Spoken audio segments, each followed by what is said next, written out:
Jesus, fuck. Yeah, alright, dude? I found a shitload of goodies. Alright. I'll tell you exactly what all I have right now. I have an M4 Scar H. And I just found a SWAT style Remington 870. Bam.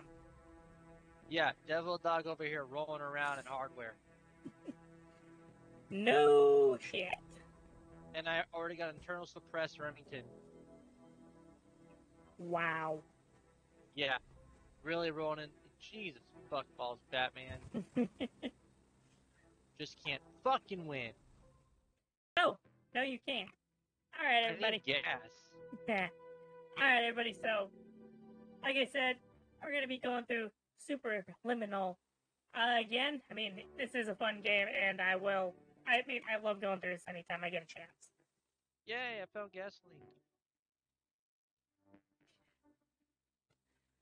No gas bombs, Mister. What do you mean no gas bombs? The hell's this shit? I'm making fun of you. Yeah, I know, but you said no gas bombs. I was like, what do you mean? Like, I ain't gonna do nothing. I never do that. Yeah.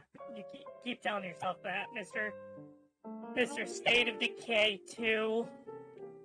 You leave me in my state of decay alone, alright? I Hello, like Molotov and welcome cocktails. to the Zombies on Superliminal fire is not a Developer good Commentary. idea. It's very Yeah. I'm Albert, game director of Superliminal.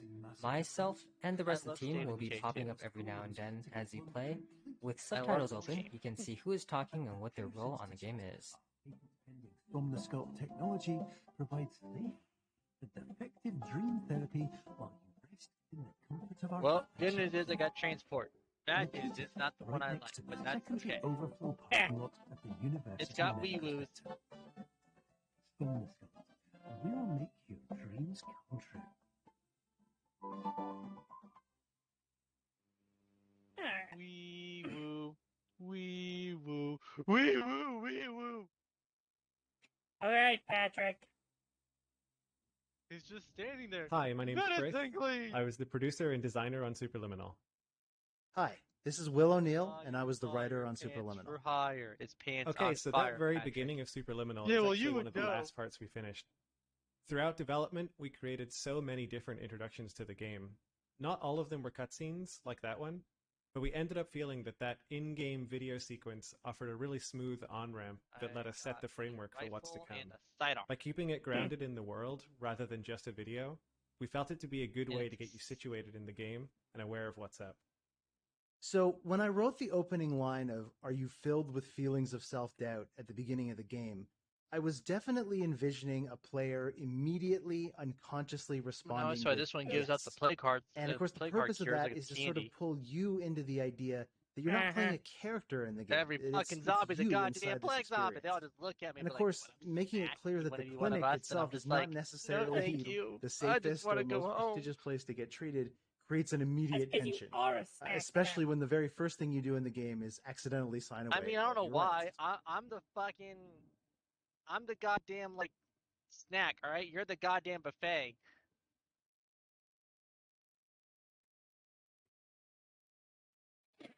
Yeah. Oh, don't be so salty. I'm a salty bitch. Of course you are. This is all test, batch. And I found an M67 frag grenade. Hey-o! Oh, great. He found explosives. Explosives. I love explosives.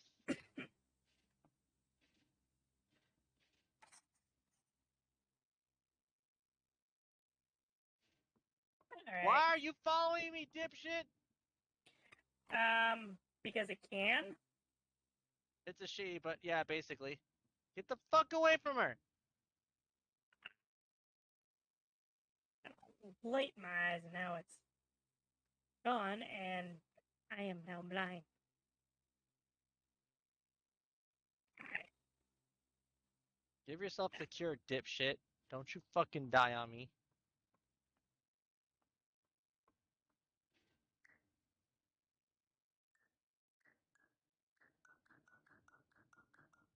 go home, Betsy.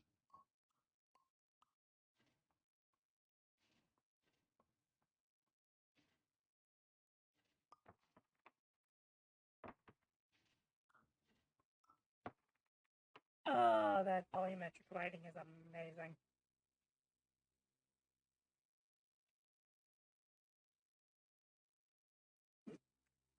A lot of people ask about how the resizing mechanic works. The concepts are actually quite easy. To keep an object looking the same, assume if we move the object twice as far away, it just needs to be twice as big. It's all proportional. Interestingly enough, this also works no matter what field of view you use. And the hard part of this mechanic isn't the actual resizing. Boom, headshot. It's trying to figure out where the object needs to be. To do this, you need to test a weirdly shaped object with a weirdly shaped background, and trying to find the right ratio for the object to be big enough to not touch anything, while keeping everything accurate and optimized. Boom, headshot. Chicka bang. Head meet bullet. Bullet meet head. You know what? However the mechanic works, I mean, it is. 3, 2, that is so weird. M14, no way! Your devil dog at his finest. I don't need a teenage queen. I just need my M14. Terms of service accepted. Hey, this is Matt. I did the music and sound.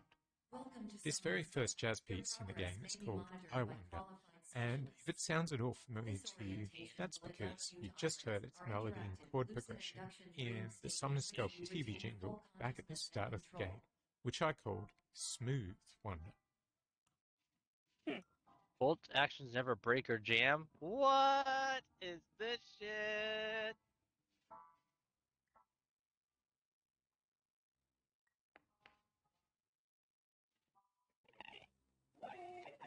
Oh, right. Back to the fob. Hi, I'm Logan, and I'm level designer on Superliminal. A difference with the main resizing mechanic in this game is how much freedom it gives the player. This puzzle is a good example.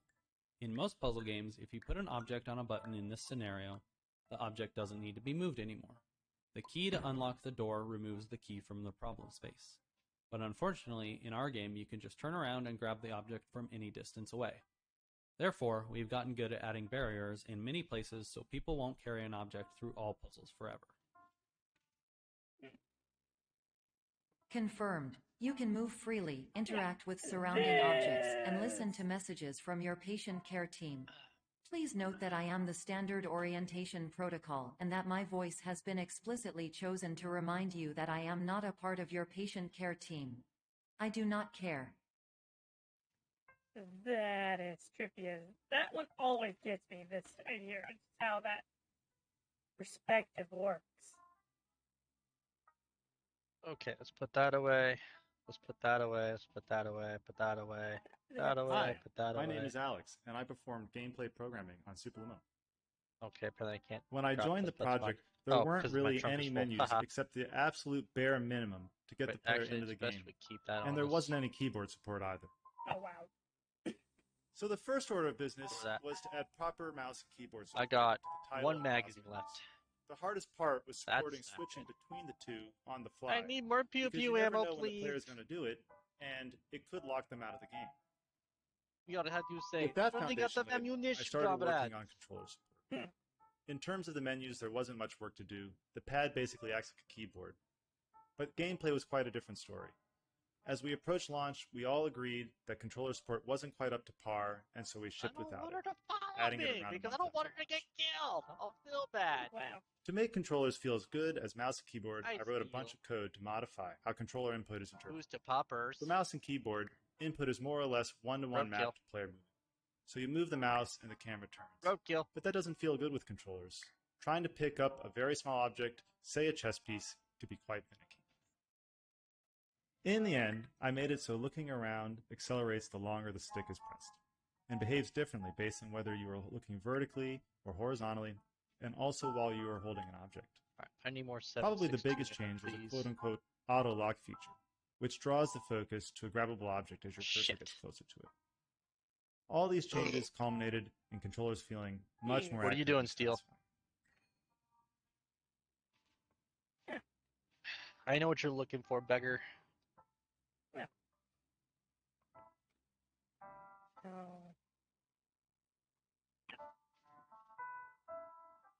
Throughout each level, we try to give subtle hints on which objects are grabbable and which aren't. This is more of an introductory level, so it doesn't have a lot of objects, but you might notice that grabbable objects, in yellow, are complementary colors to the background colors of green and beige. 2, 1. Oh, I already have a rucksack on me. God damn it.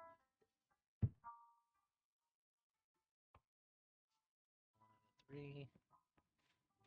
During eyelids, you will lose the ability to awaken suddenly due to realizing a refrigerator. There's quite a bit of foreshadowing throughout this level.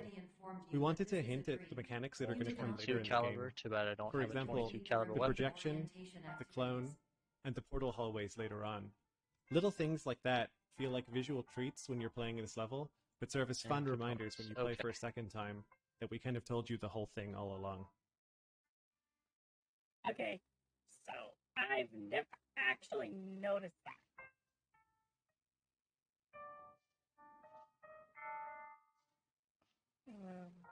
Hi there, I'm Steve, the art director of Superliminal. One of our main visual touchstones for this section. Yeah, doesn't that just suck, you know, like the zombie apocalypse, all you're trying to do is the early 90s rookie cop, and you realize, you know, that you have to start doing the opposite of your job. Wow, what a dynamic complex. I feel like there's two questions, for ones we actually asked ourselves more than once during the process of making this game.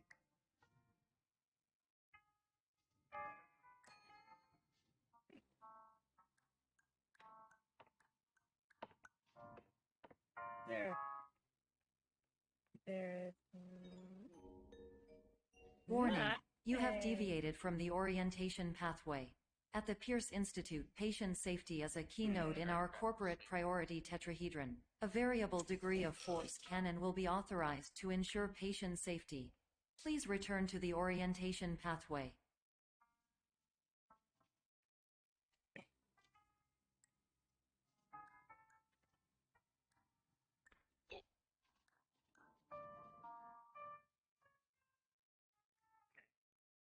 On 22, sweet. Well, 22 was now useful to me. 45, 762. And many. Not many anymore. When we were playtesting, we realized that players were getting tripped up on different aspects of the resize mechanic.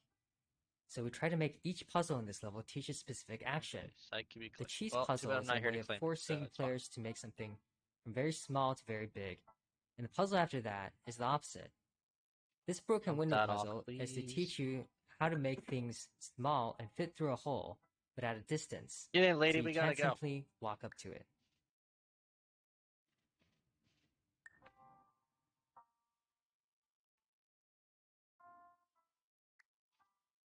Like this.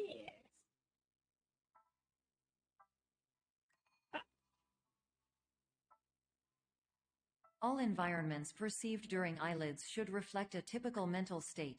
If you believe your mental state was compromised by Somnasculpt, please provide a comprehensive, rational explanation in your post-procedural survey. Completed surveys may be eligible for a gift card. This, and then make that even smaller.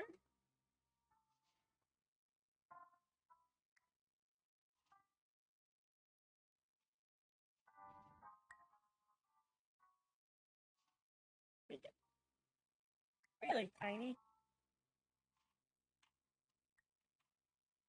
Alright, let's see, where's my storage? There's not. That's that. There it is. No, that's this.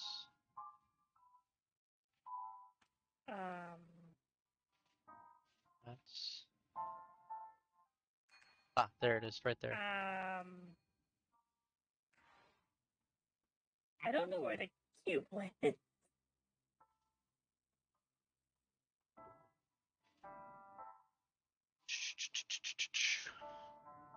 Salvage, yes please, thank you.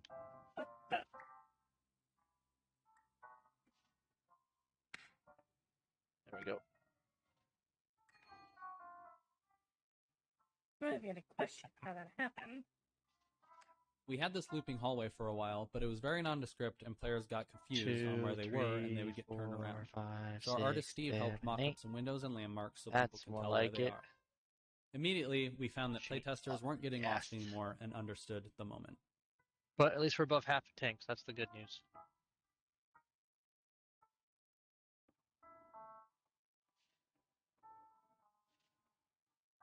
Oh, that's trippy.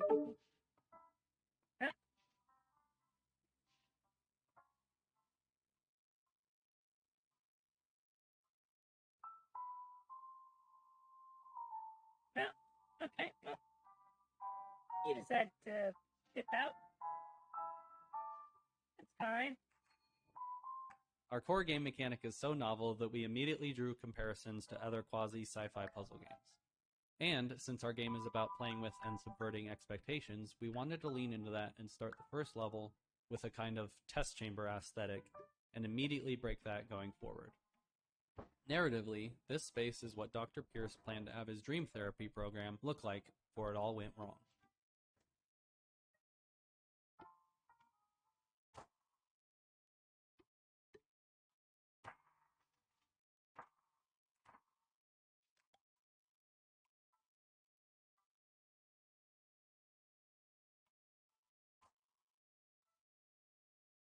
Come on, all over.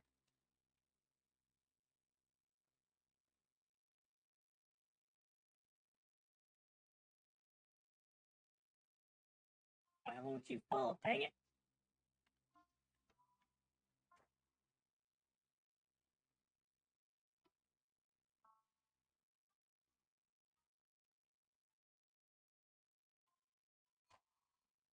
Fine, that works.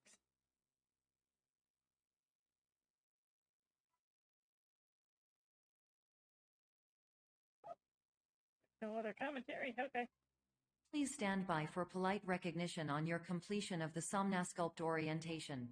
You did it. To maximize the time allotted for your therapeutic journey, please do not delay in proceeding through the final doorway as indicated.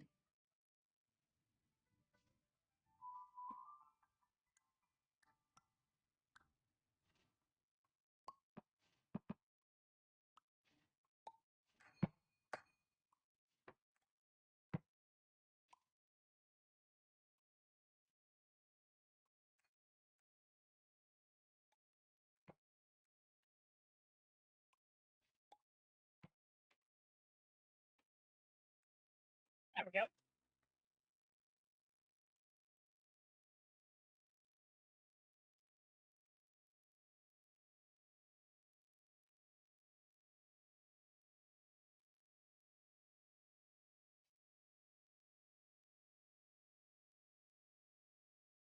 Oh, it's so trippy.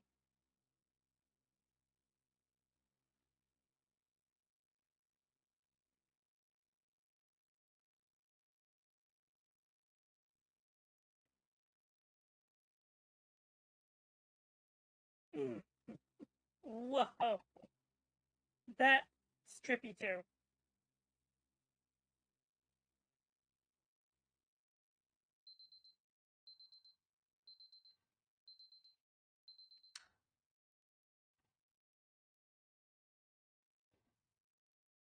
The reason we ended up with this sleep clinic section is because we wanted to convince players that they might have actually woken up from the dream. So we don't have any dreamlike mechanics you can play with until you get to the vending machine. Later on, this becomes a hub you come back to in order to emphasize the feeling of waking up from a dream within a dream. Interesting.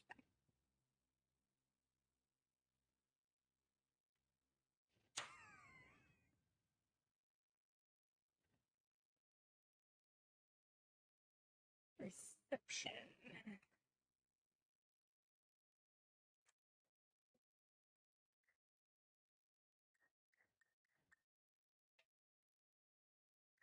All right.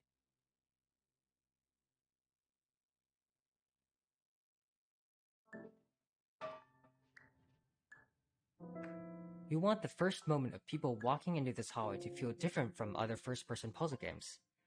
This hallway is designed to feel surprisingly warm, which helps make it feel a little bit surreal and a little bit odd.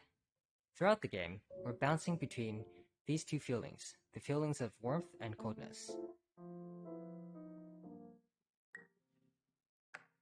So my brief for the jazz part of this soundtrack was always to do my best to emulate the iconic solo jazz piano sound of the great Bill Evans. For that, I listened to an album called Alone. My process was to try to compose my own superliminal jazz standards. I fleshed out the first chorus and melody. Later on, I workshopped and recorded with my good friend John Reeves. And I'm so glad I did because his piano skills are so much better than mine.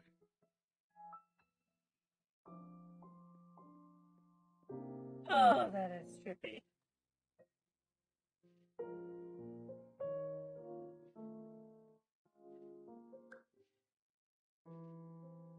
Wait, can I make the door tiny?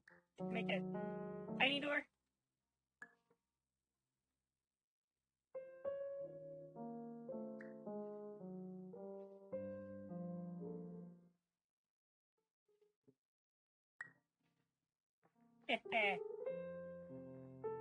I thought I saw it.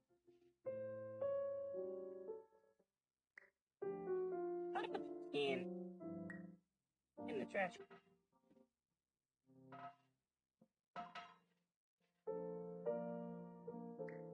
I did it, spat it out.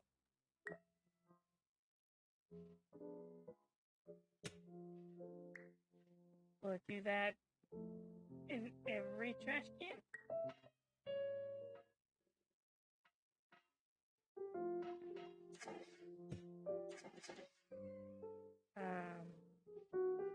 I'll even spat the door out.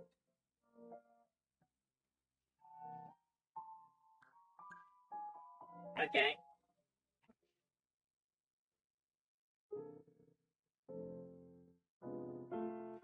That has to be one of my favorite illusions. That's awesome.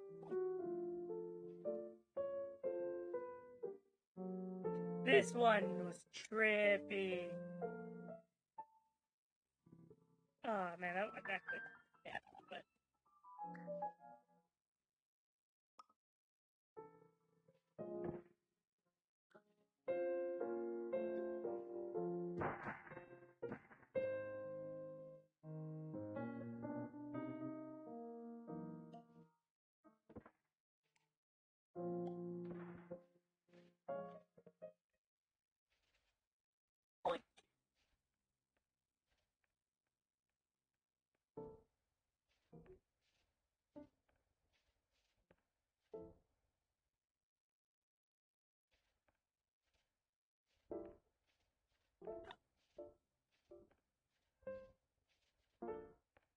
okay, so I see what was going on there. You're clipping through the wall, starting the music.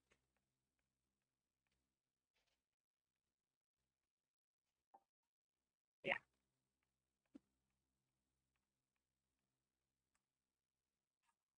My name is Dr. Glenn Pierce, and I'd like to talk to you about being special. So special, in fact, that we have no idea where you are. But not to worry, we're working on it. I suppose it's not a,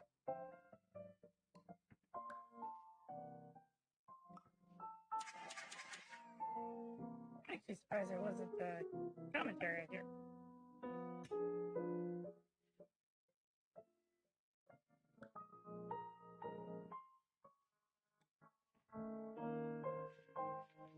We go.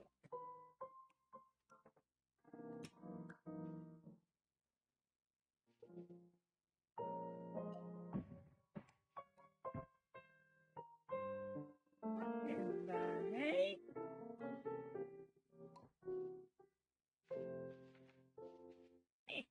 Nope.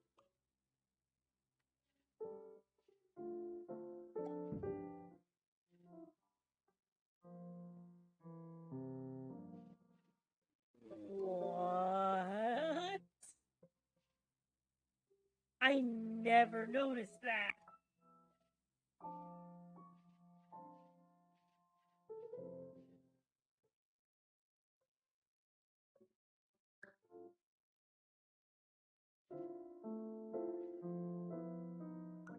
Oh. I 100% never noticed that.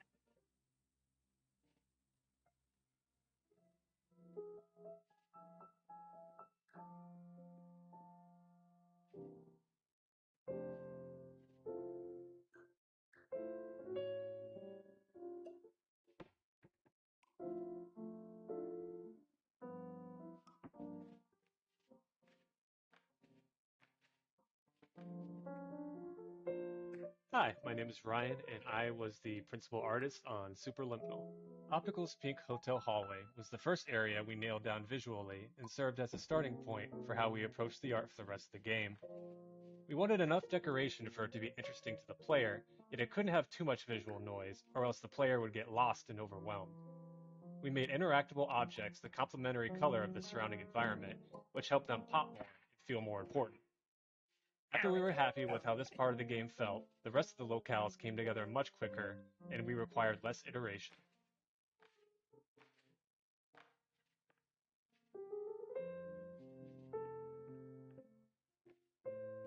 I never noticed that was there.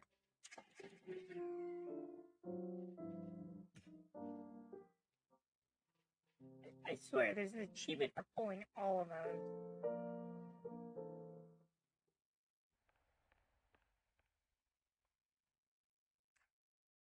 Hello. My name is Dr. Glenn Pierce, and I'm just popping in to give you a quick update on where you are. We still don't know, but please keep moving forward, and hopefully you prefer frequent updates to being reminded that you are completely lost. What's drawn? It doesn't even look like a reflection. It looks like it's poorly drawn. Well, not poorly drawn. It just looks like somebody drew it. You know, like a sketch almost.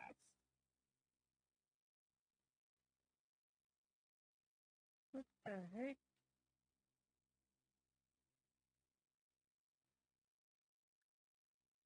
Okay.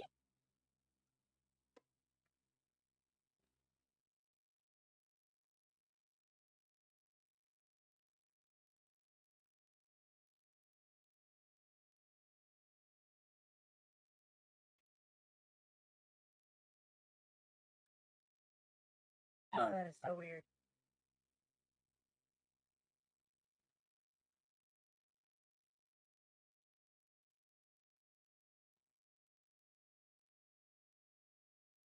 That is so weird.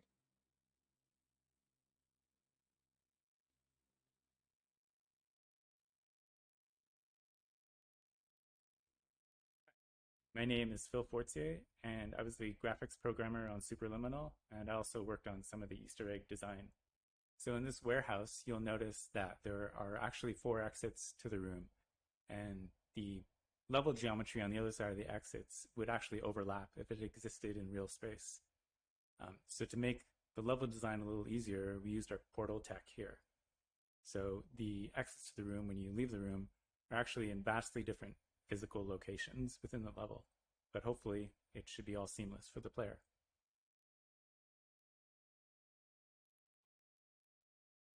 Portal tech. Hello, my name is Dr. Glenn Pierce, and we still can't find you. But you should now have access to a series of elevators that should trigger your subconscious to gradually wake you up. You should also find a variety of emergency exit signs that should lead you to them. Will all of this work? Absolutely. Before you grab the moon in the next room, please notice that it looks quite far away. An interesting fact is that it actually isn't that far at all. But because the moon's position is moving with your position, it seems to be infinitely far away. Wait, what?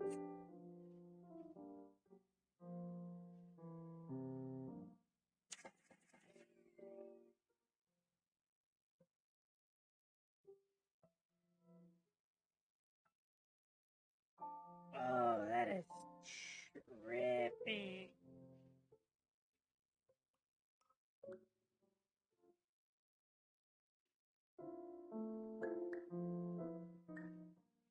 Oh, that's right. Yeah, actually.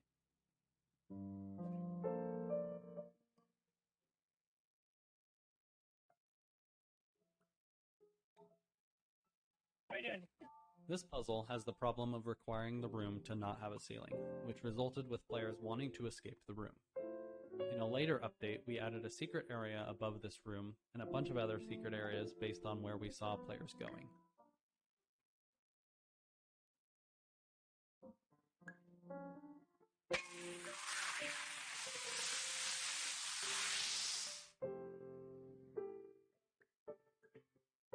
Oh, that's interesting. So, like, problem with a secret. Hello, my name is Dr. Glenn Pierce.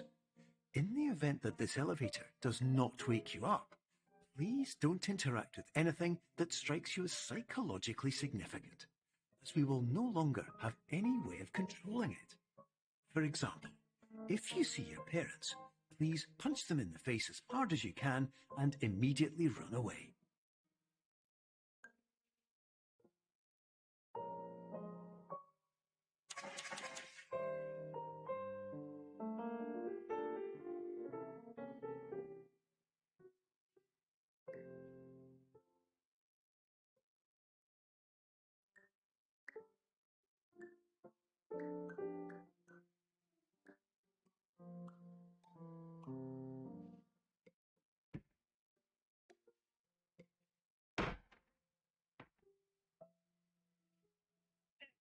And then the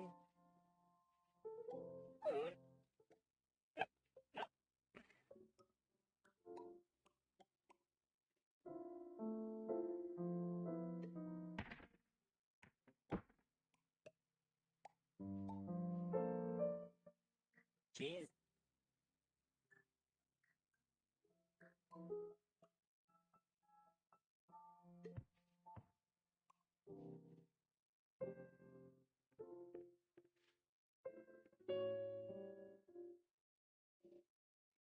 Sorry.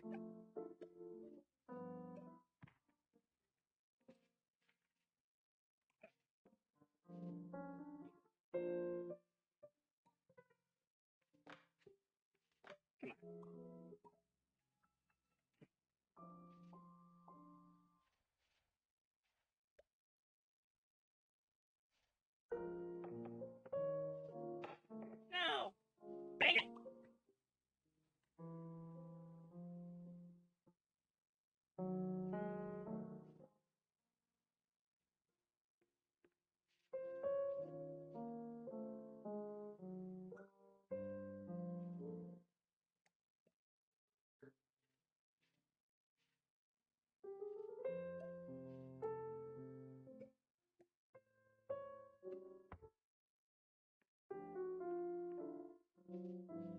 You go.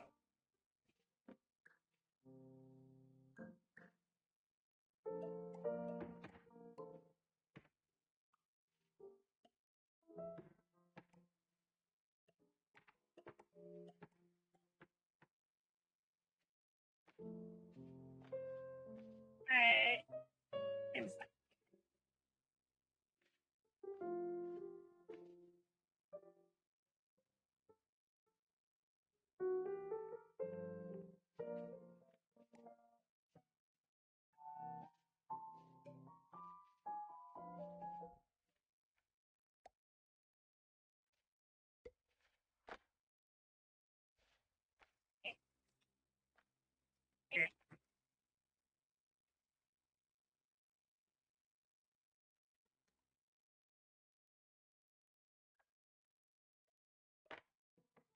Dang it! Didn't want to grab that. I want to grab that stupid cube.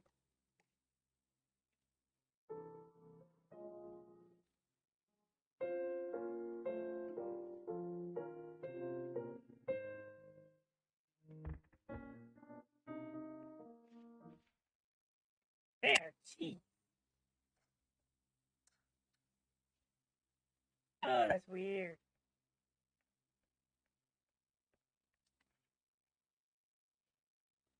Broken light. I know everybody would be yelling at me if I didn't try to get up here. Blueprints are one of the secrets that we add to the game, and if you find them all, you'll unlock a special secret. The diagrams are actually top-down, wireframe views of parts of the levels, and they are blue.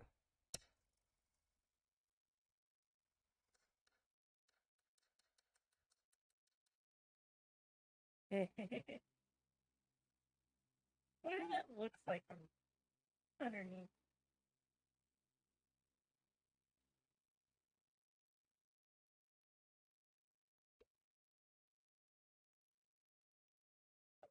That's right.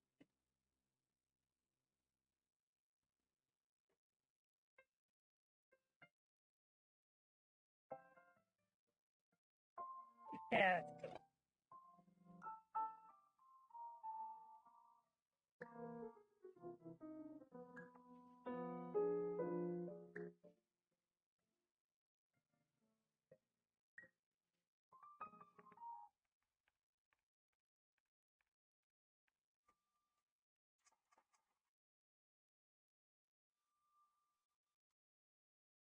I don't even have a reflection. Going down.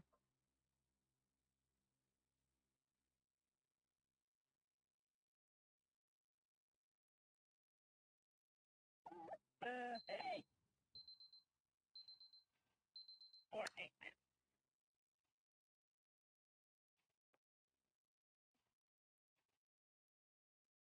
Alright, what changed?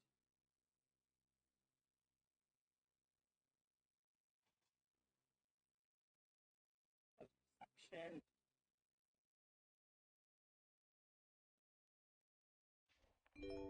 Okay. This is an automated message for all patients who attempted to use an alternate pathway to access the next phase of somnasculpt therapy, but who have become trapped in a dream state paradox instead. Your decisions imply a failure of orientation, which reflects negatively on the standard orientation protocol. You will rectify this failure immediately.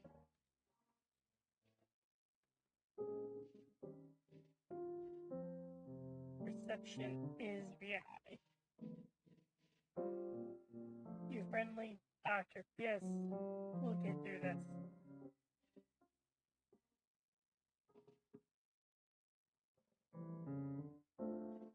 What did it say?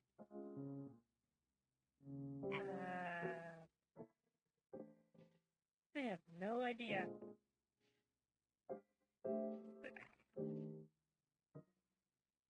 Wiring diagram. For what? No idea. Oh, cube.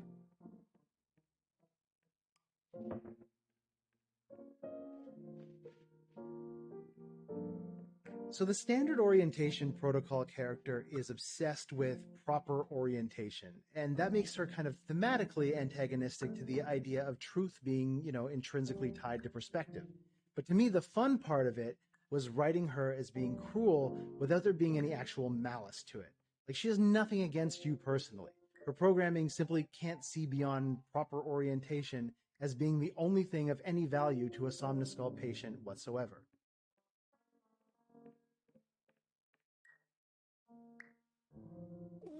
Whoa, how did I even catch that at the right time? An early challenge we had for creating the art for Cubism was how to approach the space and make sense of it. We started taking it a bit too literally. For example, how can we make sense of the door being so high up? Why would it be built this way? The solution we arrived at was simply not to make sense of it, because it shouldn't. We created a simple museum aesthetic that wouldn't get in the player's way of experimenting with and enjoying the puzzles. Sometimes keeping it simple is the way to go.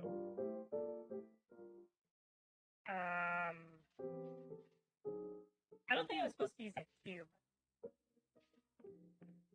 No, I wasn't supposed to use that cube. Hello, dice.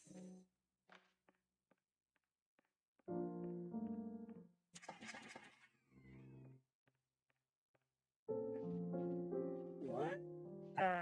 Hey. Oh, Okay.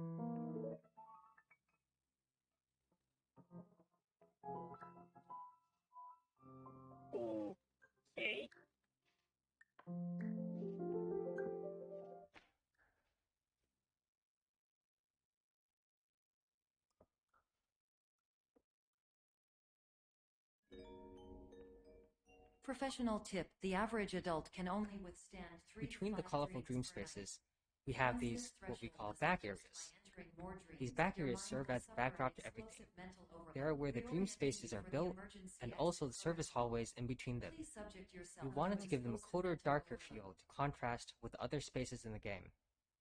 But we also wanted to keep a man-made feel, as if people were just here moving things, creating these spaces, doing work a second before you arrived.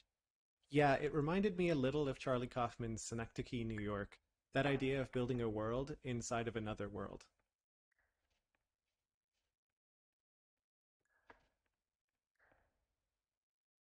Oh, that lighting is awesome.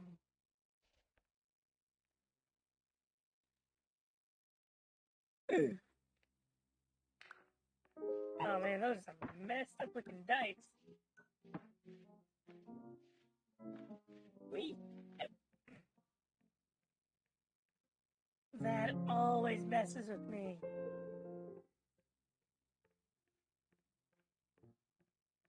Originally, we had little plaques indicating exhibits within the museum, but we felt it was a little bit too on the nose, so to speak. You are the main exhibit, so I imagine the players wandering around a game with an exhibit plaque hanging around their necks.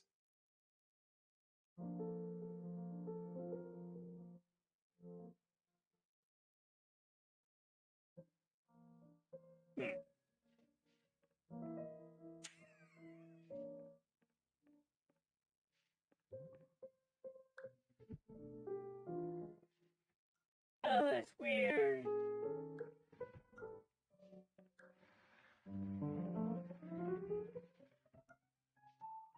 Oh, that one moves too.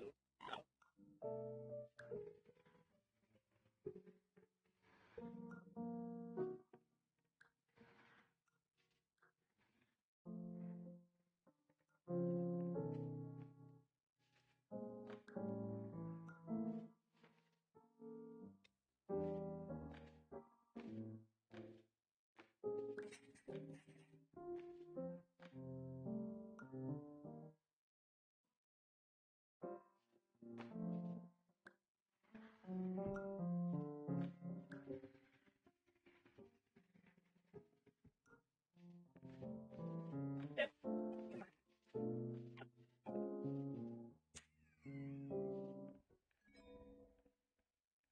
Please note that a reluctance to volunteer for the risks associated with explosive mental overload implies a misunderstanding of all other solutions, all of which are far more traumatic and likelier to result in catastrophe.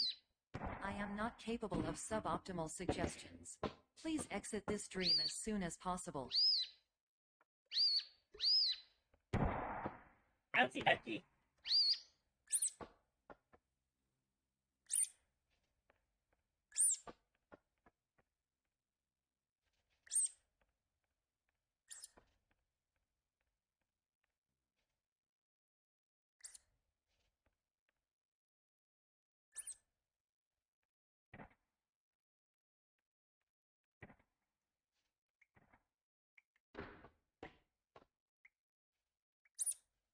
Yeah, that is a heavy duck.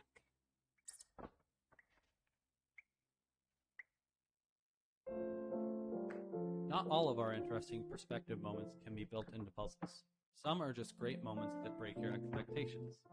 This level interprets a cube in multiple different ways, and even though none of these are difficult puzzles, they all work together to create a whole series of back-to-back surprise moments. It was fun finding the balance of making it feel like someone was messing with you, without making it feel like the cube is sentient.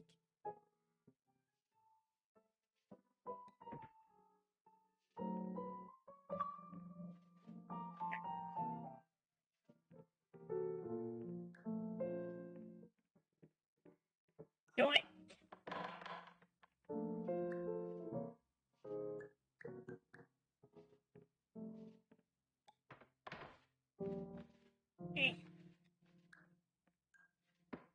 Wait, I wonder.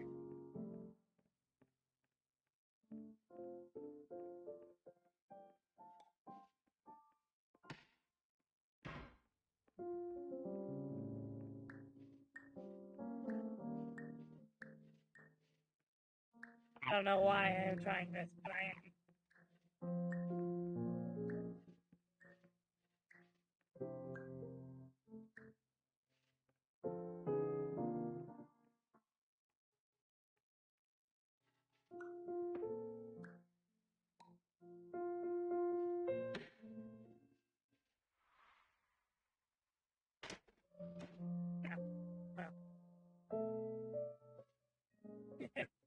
Alright, well, you know, I at least had to try.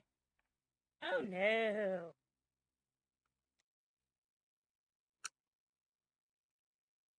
Okay, well, that is an easy fix.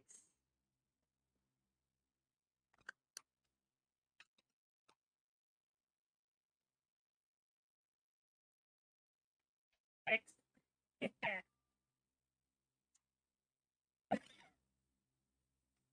Well, I didn't even turn around. I wouldn't even. Well, 100% missed that.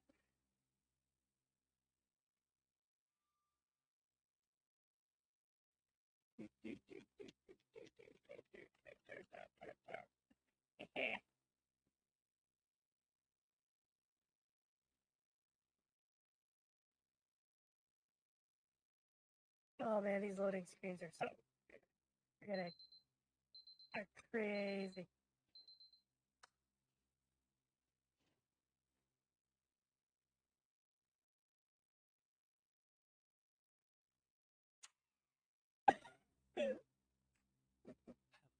My name is Dr. Glenn Pierce, and despite touring the Waterfall Serenity Zone in the previous section you've just completed, you may still be experiencing feelings of worthlessness and self-doubt. Why do I feel like everything is going wrong, even when the sun is shining? This level came about because we explored the idea of the game being an anthology of different stories, one story for each level. This level was the horror level, and I immediately knew what it would be about, getting the player to be scared of their own shadow. None of the scares are actually real, but the player doesn't know that right away. We scrapped the anthology idea, but this level worked so well that we kept it.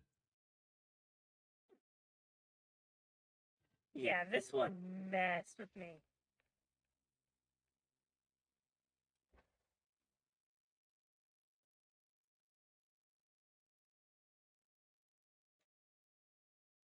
Oh. God. One aspect we wanted to explore and draw from was movie scene cuts. Basically, how a match cut in a movie might make sense in a game. This next moment is a good example. Carefully watch the cloud in the distance. You'll see that it cuts to a new scene. Yeah. Boo. Boo. Yeah. Oh, jeez.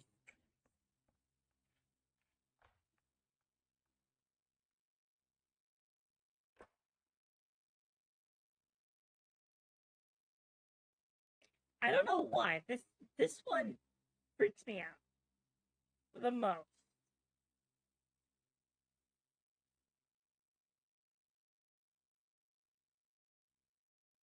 Because they did an amazing job at what they were doing. It's a diet soda, if I remember correctly. Diet soda.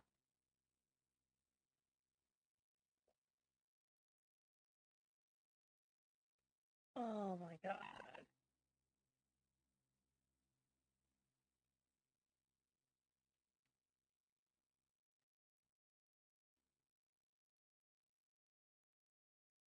Why is it so freaking terrifying?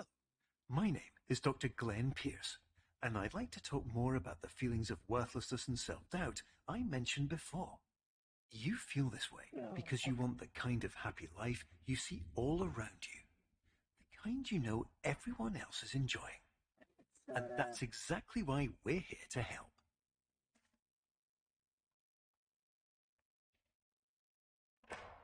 Oh, jeez. What the hey?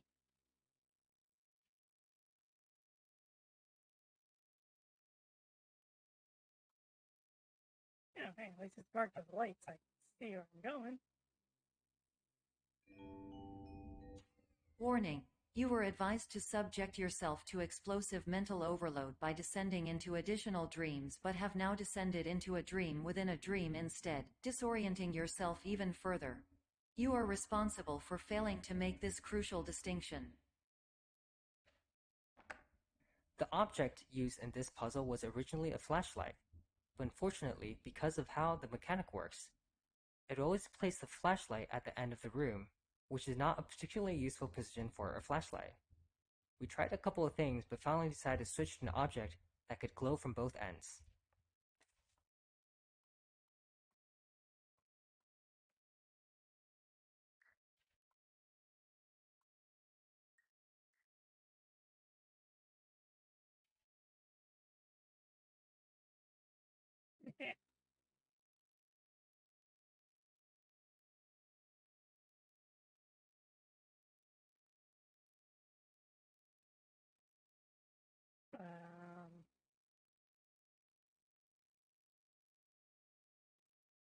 I don't remember where I'm going.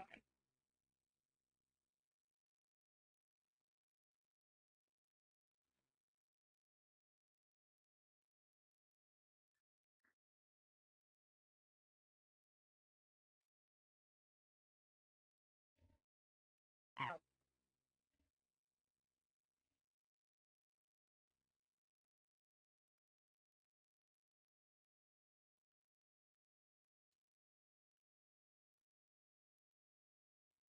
Why is this so... This gets in your head.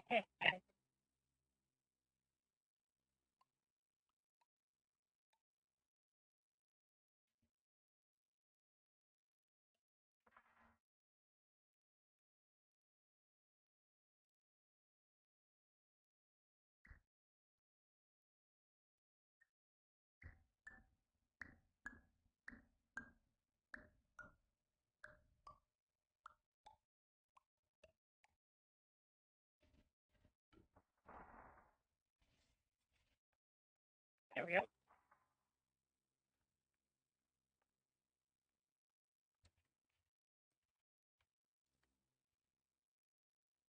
Oh boy. Did you know that unintentional multi-dream layering occurs in less than 1% of patients? This correlates strongly with the 99% of patients who are able to follow simple instructions from the standard orientation protocol. When I prototyped this part, there was going to be a shadow of a monster on the wall that turned out to be a bunch of random objects when the lights turned on. The shadow always looked silly though, so eventually the reveal became the blood actually being red paint.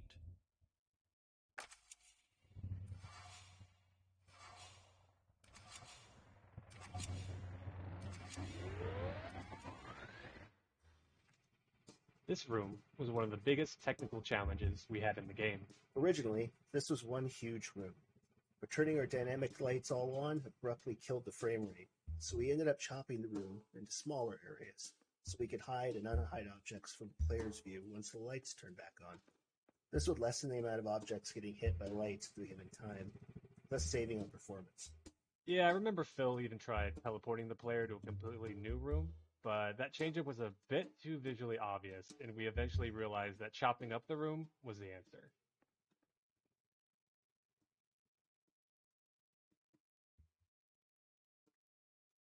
Beans.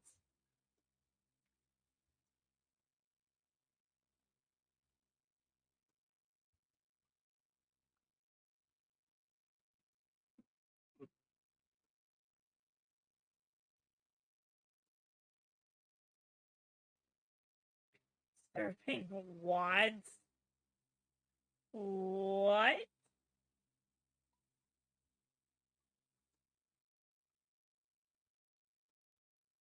1,200 calories. What are in these beans?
Yeah, that one go.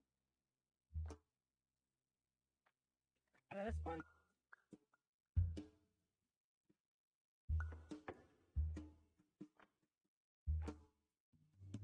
Oh, not even found it. Damn.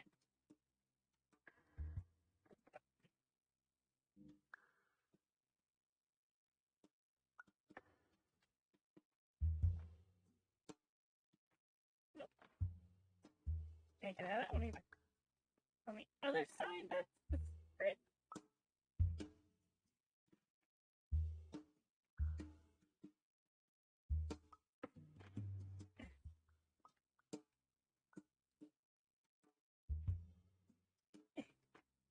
Damn it.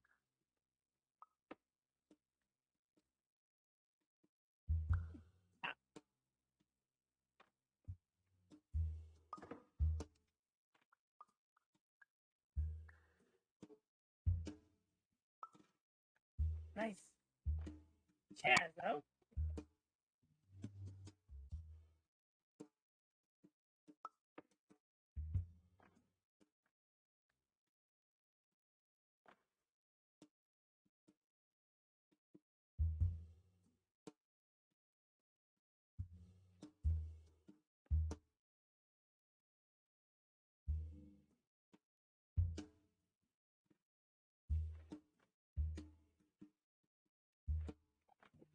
Something.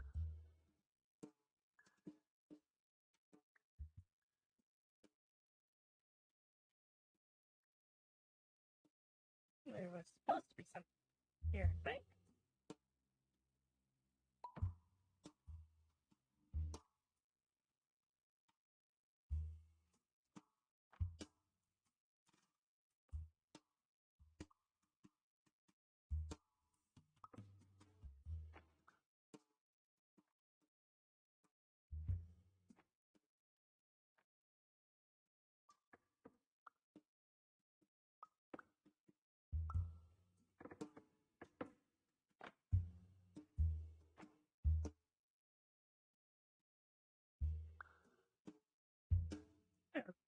Okay.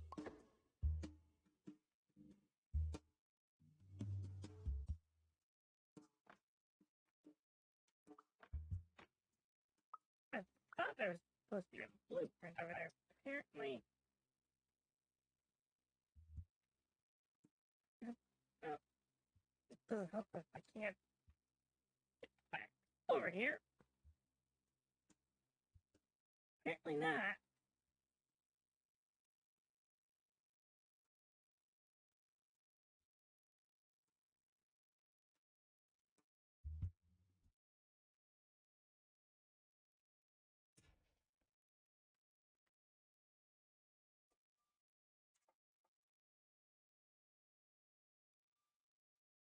I swear there was something right there.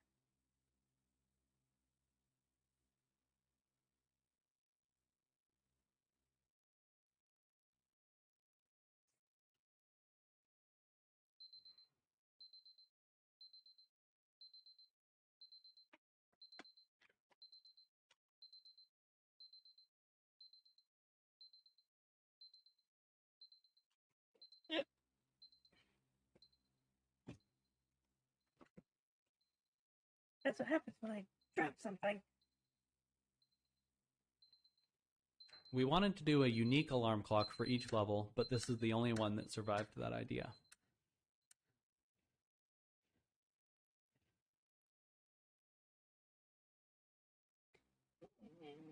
Nika's right, alright.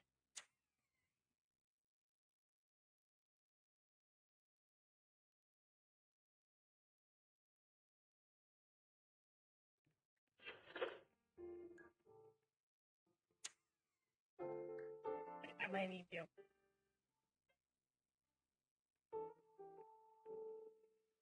Pop. Hey, I was right.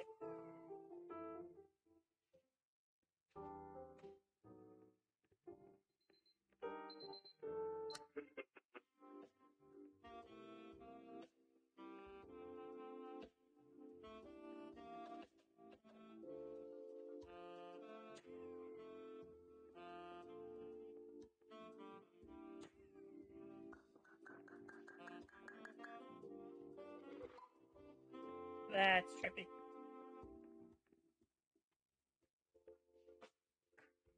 Part of breaking expectations is changing your definition of an object. A door, which usually keeps people out, becomes a flight of stairs if it is cloned enough times.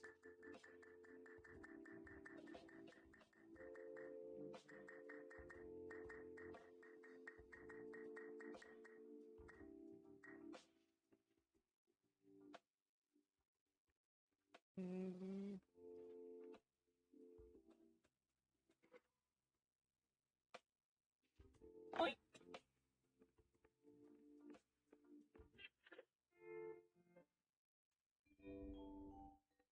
Attention! Dr. Pierce requires you to note the following risks of dream overexposure. Significant memory loss, both quantitative and qualitative. Hallucinations of dreaded or annoying objects. Unrealistic beliefs about the lengths of hallways. And other side effects which have not yet been discovered or which cannot be understood.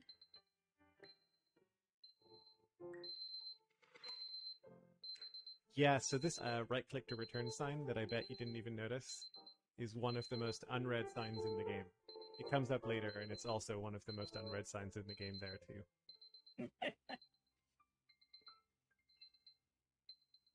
I even mentioned that, I think in the last time I said.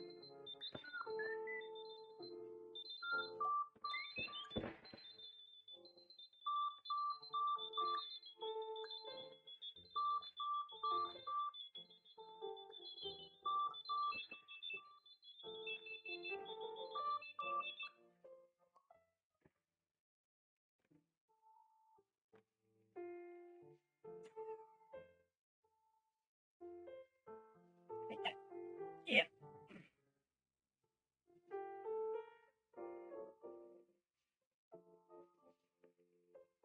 What the? Oh, damn, it's messed up.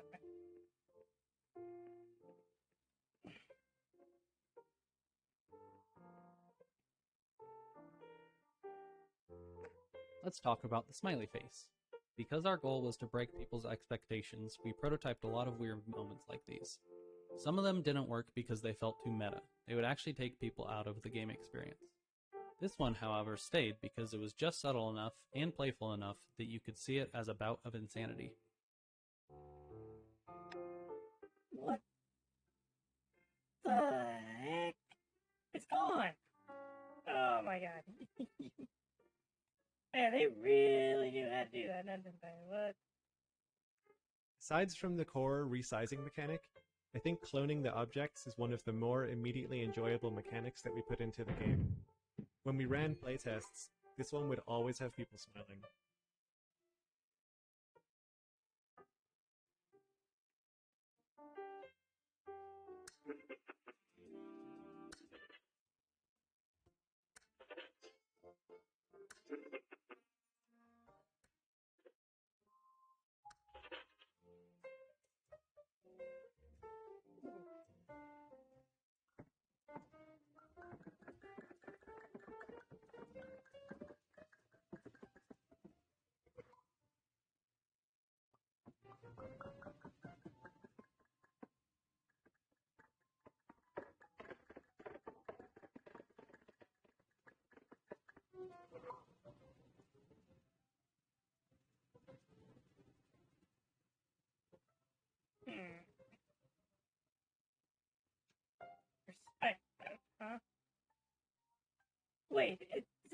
cheese in the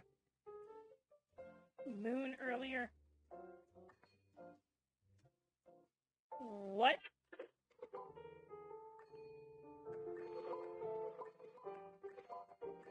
Oh, that's trippy.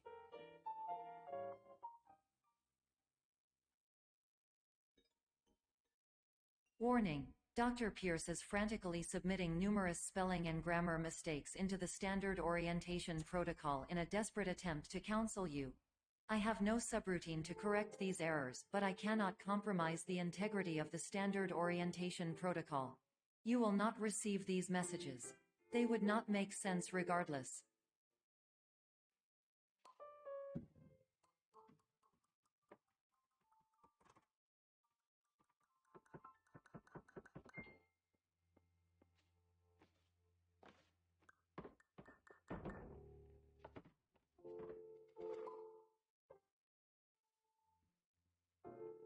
Yeah, it's just like, if I remember correctly, is that the only way to get it? Is this door used to be closed?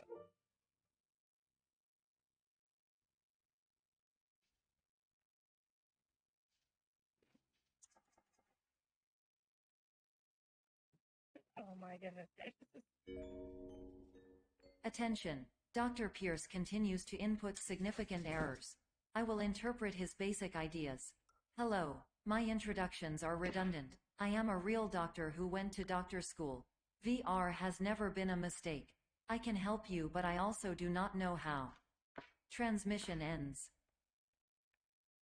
It's a little... It's a little, my brain's not working. Soda machine. Players may notice the motif of the repeating purple hallway found throughout Clone. We wanted the player to have this feeling of, have I been here before? This seems pretty familiar. But we didn't want it to be too easy, or to be 100% unclear. So we introduced differences such as lighting, prop placement, and hallway length. That way, for most players, it was something chewing away at the back of their minds, as opposed to being blatantly obvious.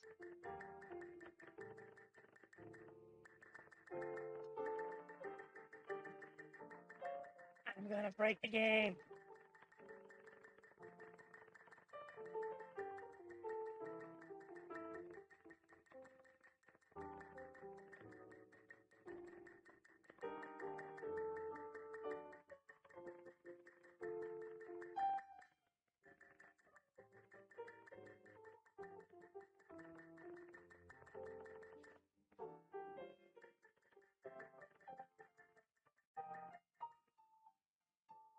I can't do that.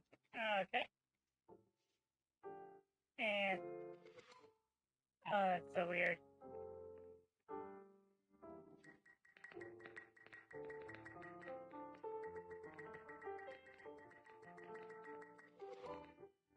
Oh, that's weird.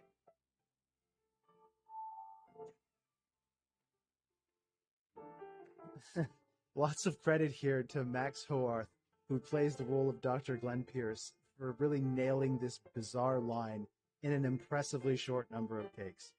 We were totally prepared to have him record the words in like their logical order and rearrange them after the fact, but his performance of doing it correctly, incorrectly, was phenomenal. Hello, name is my Pierce Dr. Glenn. To the Somnosculpt Welcome Experience, team of your care leader patient years 10 development. Condition struggle you whatever with? Professional invention. Edge science with cutting, a tomorrow can bright. And buts, no ifs, or look good. I don't remember that one. Oh my god, that was so weird.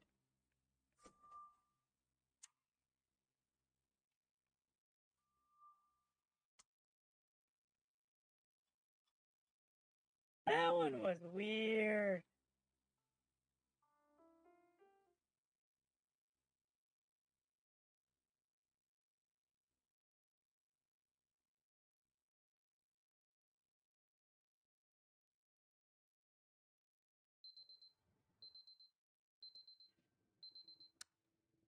7 a.m.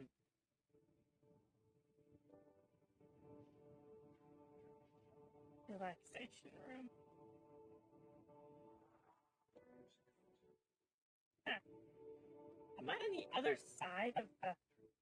I am on the other side.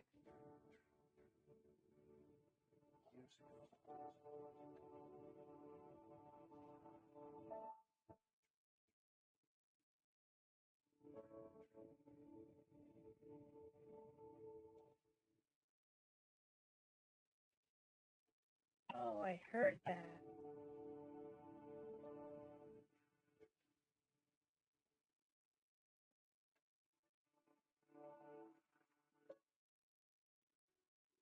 This room kind of happened by accident. We originally just put a cloud video texture as placeholder as a way to expand on the cloud motif. It ended up working so well and fitting the tone so well that we made this a private theater room in the sleep clinic.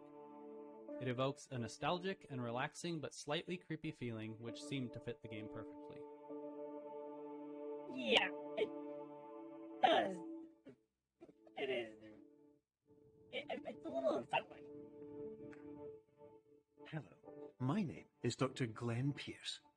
This is a notification that you have reappeared on our monitoring system after a prolonged absence. Please continue to do whatever you did most recently, and discontinue whatever you were doing immediately prior to that.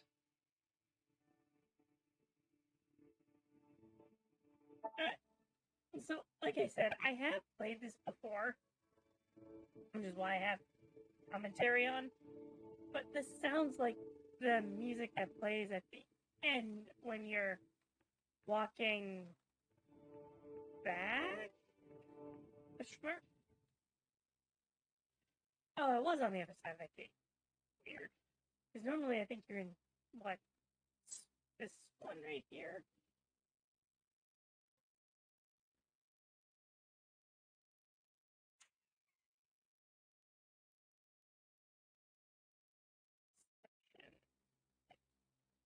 Yeah.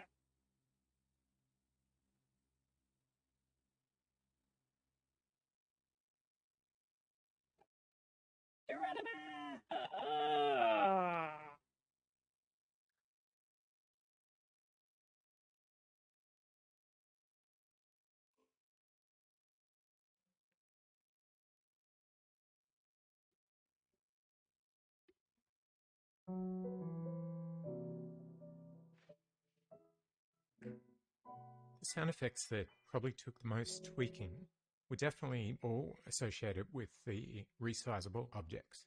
For them, I had to make a collision matrix so that the sound of you dropping a box or a cube would smoothly change from its smallest to its largest size and anywhere in between. So to achieve that, there were lots of different layers of the sounds, lots of automated pitch shifting, speeding up, slowing down, lots of crossfading between different layers of the sound, and a lot of trial and error to get it feeling right inside the game.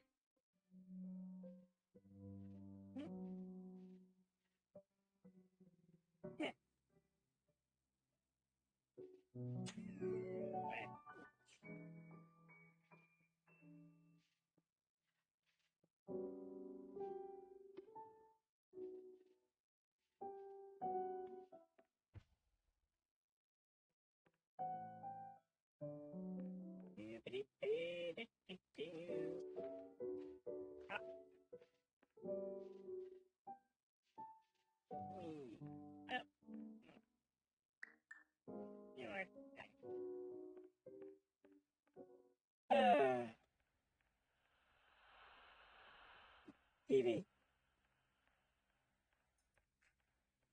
Hello, my name is Dr. Glenn Pierce. In addition to continuing and discontinuing as mentioned earlier, please also disregard any unsettling experiences that you may have recently had. Everything should have now reverted to being soothing and therapeutic. If this is not the case, you may be receiving this message in error.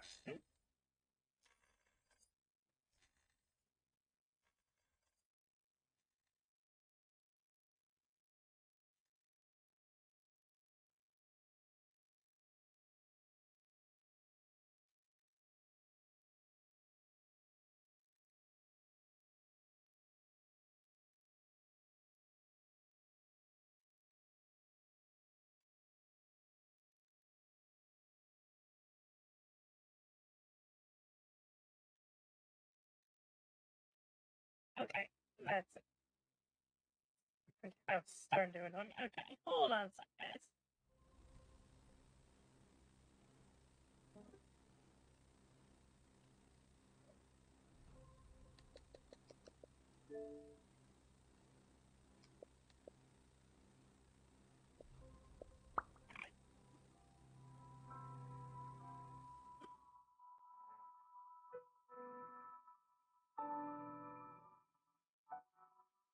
I just had to double check something.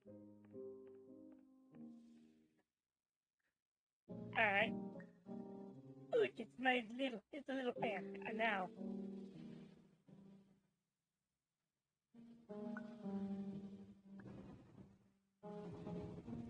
Hey, look, it's my biggest fan.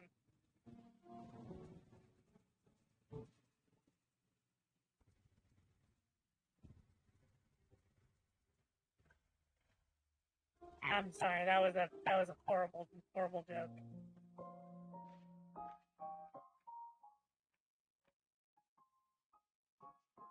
Yep.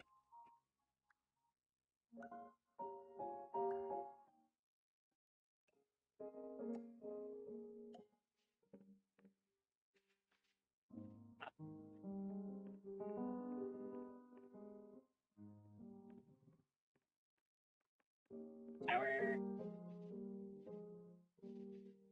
Oh man, those shower heads are amazing. It feels like you're standing in the rain. Hello, my name is Dr. Glenn Pierce, and I'd like to read you my favorite inspirational quote by me. The worst thing you can do is focus on negativity. It won't spare you from the cage of death, the pain of disease, the cruelty of time, the cold shell of human nature, or the eventual loss of everything you've ever held dear. Whatever you do, don't focus on that. This puzzle existed for a long time, but it took a while to figure out what the art was going to be because the bouncy castle used to just be a weird L-shaped block. Eventually, we landed on the pool motif and the bouncy castle and added a little bit where you go inside the vent.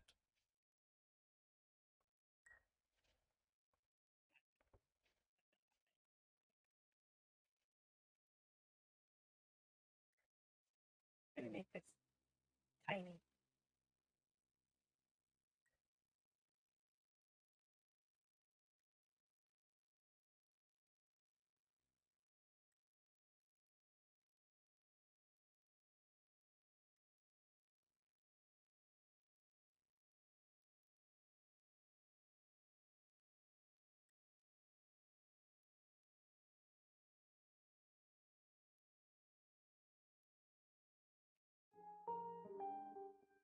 Oh, I made it too small.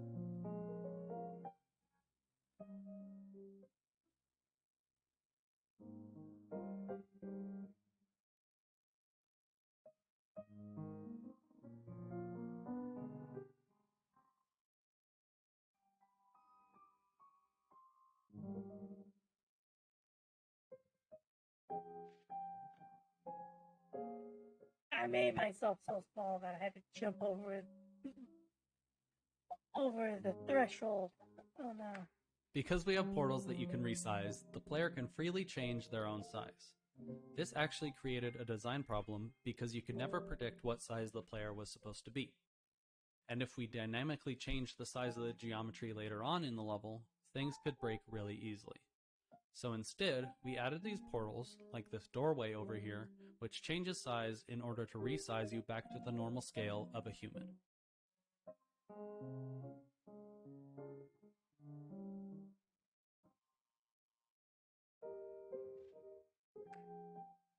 Hello, my name is Dr. Glenn Pierce, and I'd like to thank you for triggering every single one of our 823 emergency protocols.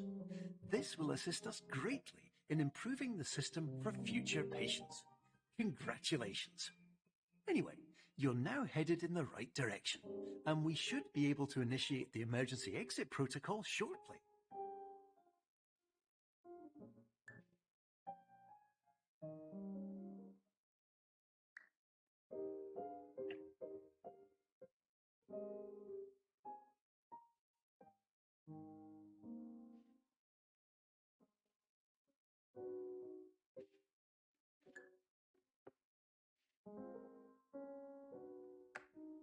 changing the player size through portals has a couple of weird side effects when it comes to programming. You have the obvious ones, such as needing to change the player collider, movement speed, jump height, and mantling distance. You have a couple of less obscure ones, such as needing to change the camera's far and near clip planes, so geometry is less likely to clip through your camera as you get smaller. Another interesting one we'll talk about later. Another weird thing about player resizing is that gravity is actually constant across all sizes. So imagine you're in the perspective of an ant, and a giant shoe is coming down from the sky to step on you. That shoe in your mind might take a couple seconds, but in real life, it would be instant. Whatever size you are, large objects traveling through space should feel like they are moving slowly. So when we change the player size, we're actually also adjusting gravity in order to compensate for this as well. This is physically incorrect, but this feels better for the player.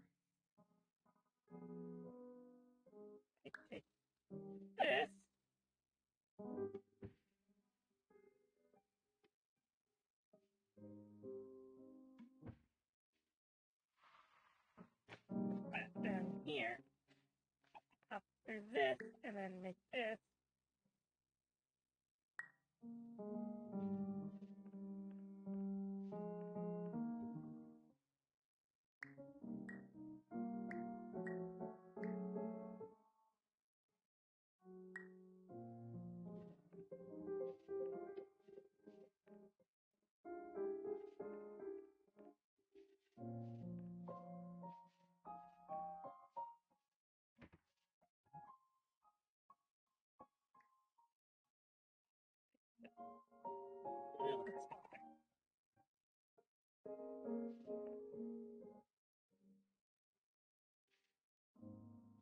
Alright.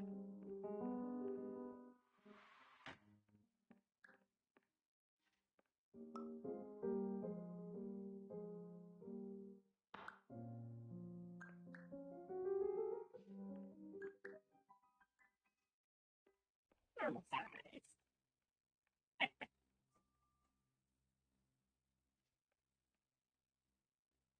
So that's my cat.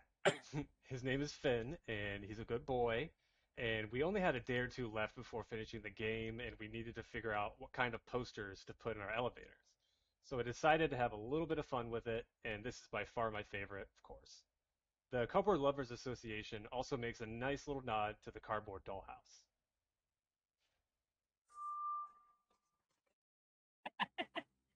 Oh, the cat's adorable.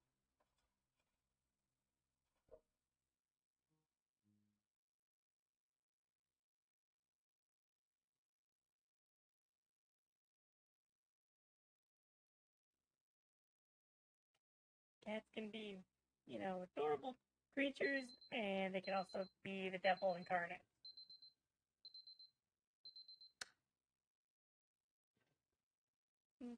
The emergency exit protocol is the shortest lived character in the game, but my heart really goes out to him. Because just like a triangle player in an orchestra, he has precisely one job and he waits patiently for his moment to do it, only of course to have it snatched away just as that moment arrives. I think many people can identify with this feeling. Oh, yeah. Most definitely. Emergency exit protocol initiated. Please prepare to conclude your Somnasculpt experience in 10, 9, 8. Error. Error logged by. Orientation protocol. Stand by for analysis. Error analysis complete. You are exhibiting signs consistent with an increase in fear, hopelessness, and frustration. This is inconceivable, as Somnasculpt therapy is proven to correlate with a decrease in these emotions. Hypothesis. Patient was improperly oriented. Conclusion. Impossible. Reformulating. Improved hypothesis. Patient requires additional Somnasculpt therapy. Conclusion. Emergency exit protocol cannot proceed. Emergency exit protocol has been emergency destroyed. Instruction: continue with Somnasculpt therapy indefinitely on an independent basis, as all orientation resources have been exhausted. This concludes your standard orientation protocol. Goodbye. Okay.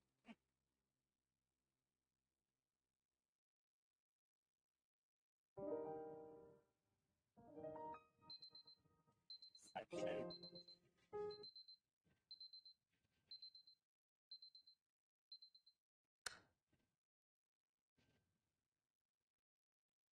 Gonna say something different? Or am I not gonna?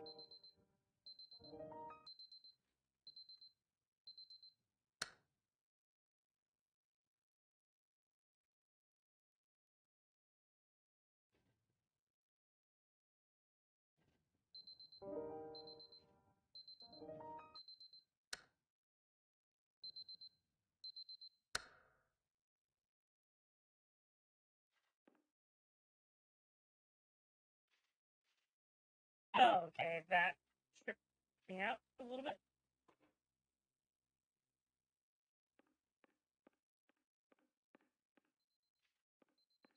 There's like carrots and diet soda.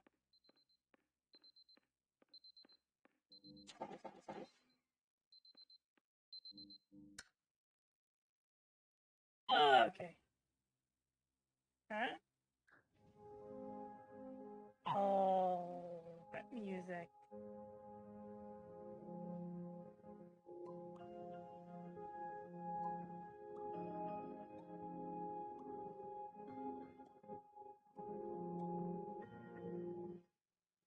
Oh, ho, ho, ho, ho.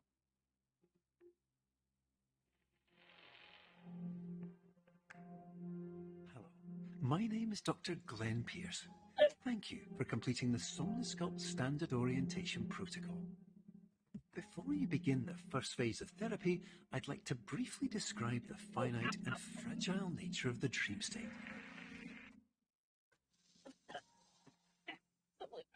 Come on.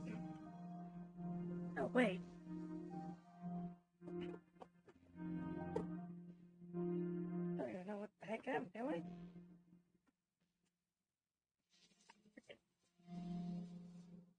Dummy.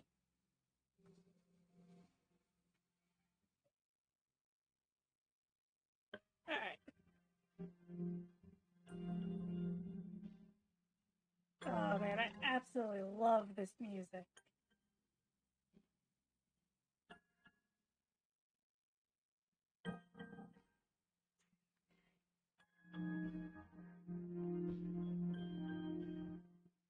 Am I just wandering around in circles? Nope.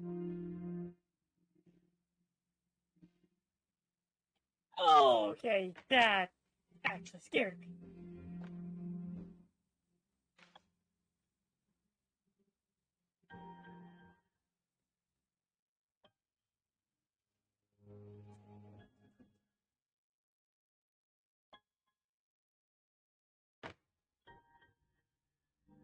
I can't pick it up.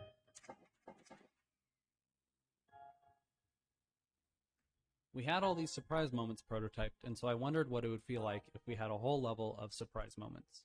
I wanted it to be fast-paced. The working title for this level is Chase. This is the boss level of the game, basically. It's inspired by the third act of the movie Brazil, how it gets crazier and faster paced over time. Yeah, no kidding, mister.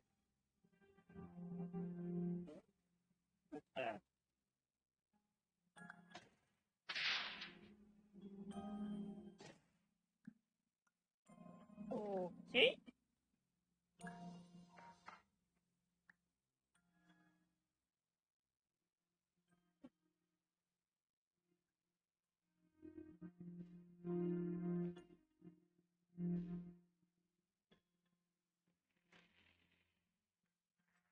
Of course, nothing is more challenging than the difficulty of changing perspective, of fundamentally altering your perceptions in a way that will enable you to face dire, trial-by-fire scenarios with solutions that could not be found otherwise.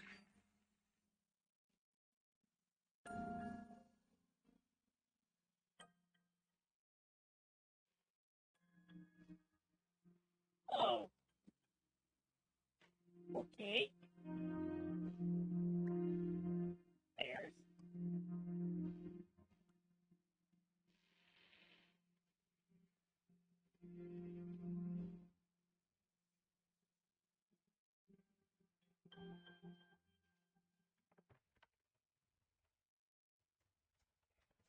Whoa, what the heck?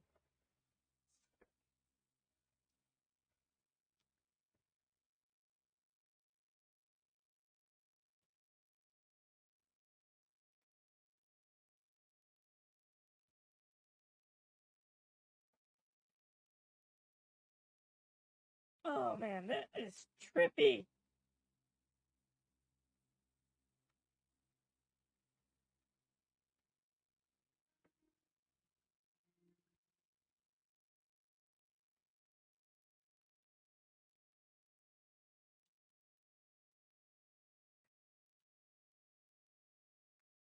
The music throughout the game really goes through a significant transformation, but the piano is always there to guide you. Even as the music becomes darker and more electronic, it always has the melody, or at least a really significant role to play. It changes as you progress through the game. Switch to different types of piano, starting out with piano Bill Evans famously recorded on. Later, switching to a more modern sounding instrument. I double it with prepared piano sounds sometimes. I use felt piano, and gradually more reverbs and delays as the game evolves. But at the heart of each piece is the piano.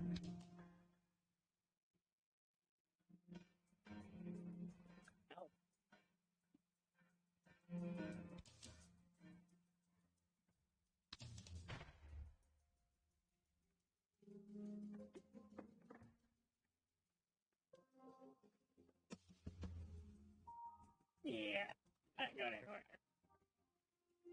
Wait, can I take this with me?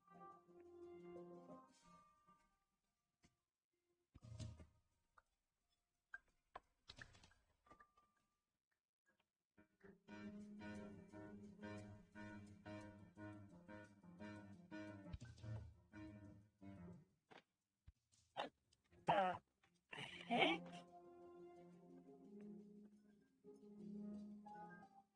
Perception is not reality. No trust.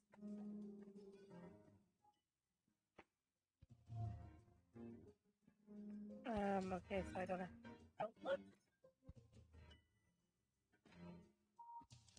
All 30. Yep.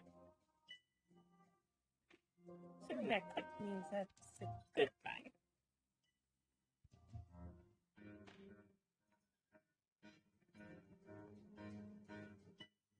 Yep.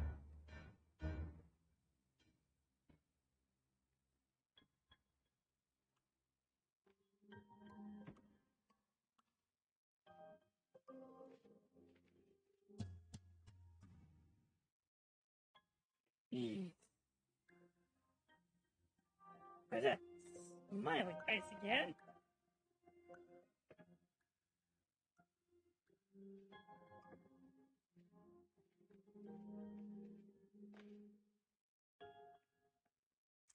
Cream soda?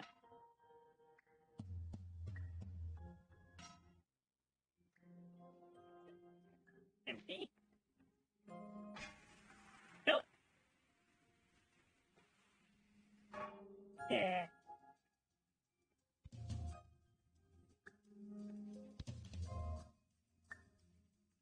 Oh, that's cool. Finally, while we respect the unique progress of every patient, you must understand that it is possible to completely exhaust your supply of dreams, thereby entering a state in which you will not be able to wake up, even with the help of triggering mechanisms.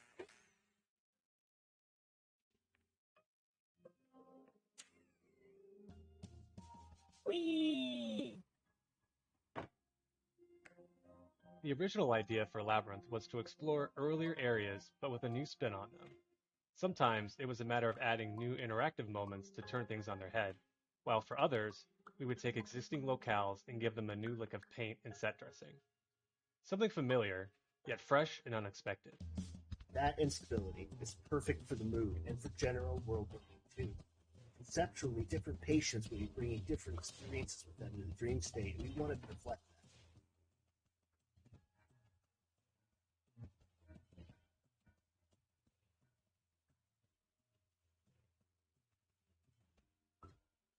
that. Oh, shit.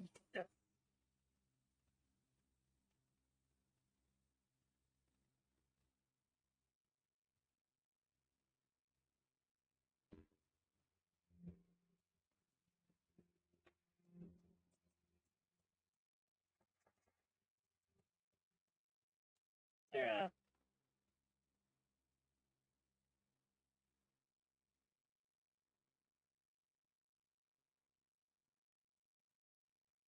I knew there had to be some reason why that was there.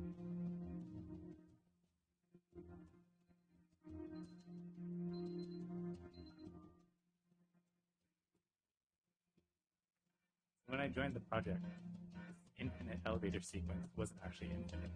It was just a very large block of 20 by 10 elevators. And the performance, as a result, wasn't very good.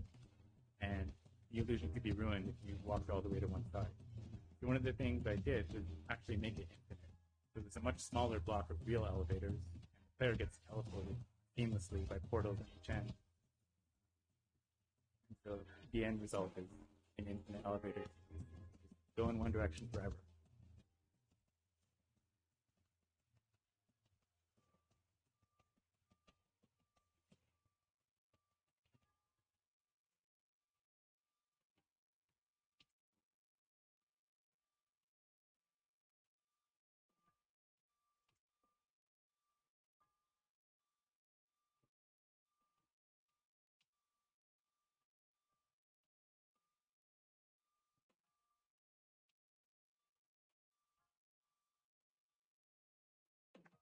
When I joined the project, this infinite elevator sequence wasn't actually infinite. It was just a very large block, 20 by 10 elevators. And the performance, as a result, wasn't very good. And the illusion could be ruined if you walked all the way to one side. So one of the things I did was actually make it infinite. So there's a much smaller block of real elevators, and the player gets teleported seamlessly by portals on each end. And so the end result is an infinite elevator sequence that you can just go in one direction forever. Please listen carefully for the sound of an alarm clock, which will automatically play if you are approaching a destabilizing dream weight. That is so trippy.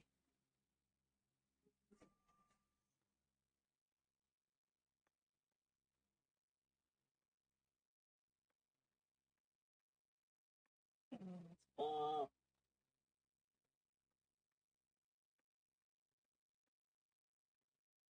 Another wall.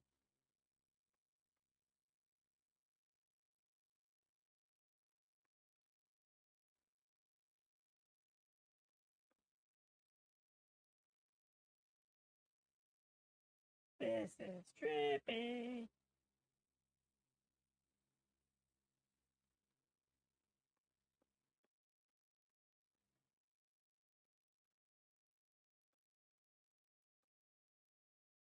How is there no commentary for this BS?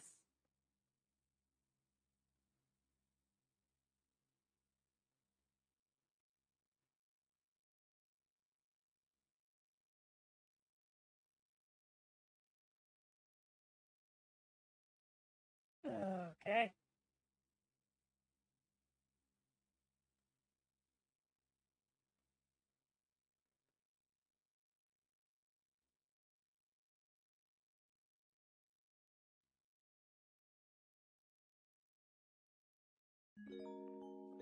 This is highly So coming up with the way to actually make the portal and the portal make sense for the player was a really tough problem. And we iterated on this for weeks with input from all the different team members. So it was really a group effort. But it was important to get it right because this is one of the pivotal moments in the game.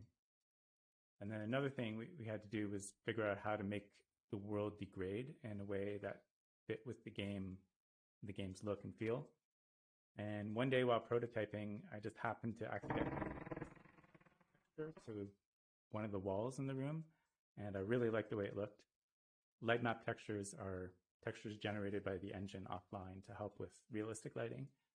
So anyway, we ended up using this. So when the world degrades, the shafts of light breaking through the walls into the rooms, and that effect is actually driven by a light map texture from one of the other levels.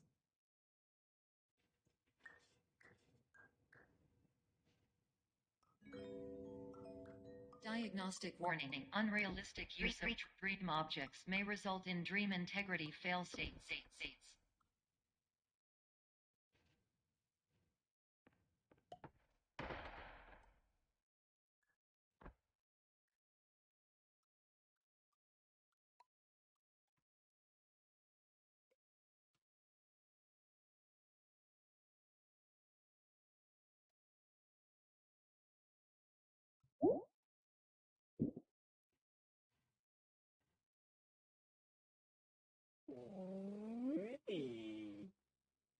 Oh, that is trippy.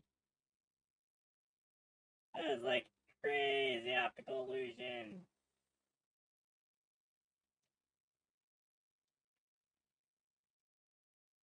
What? Please paradox from creating any refrain. Explosive dream overload may result. Please paradox overload.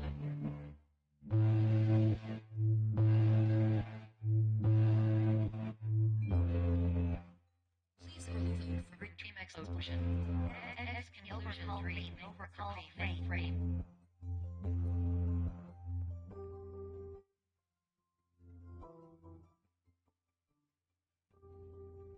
Oh, that is so weird.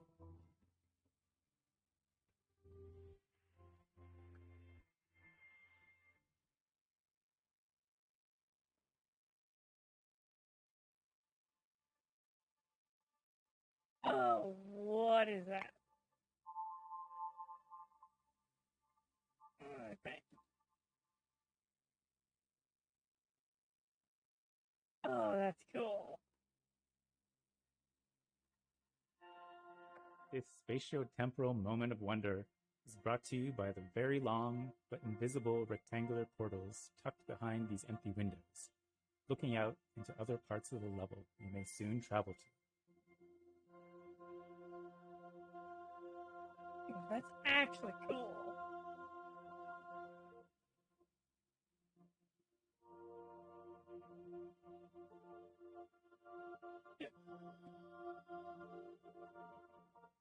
That's cool.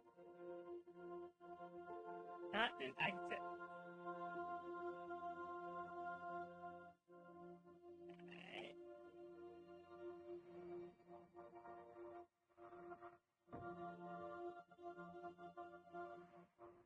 Oh man, that's gonna mess with me. What?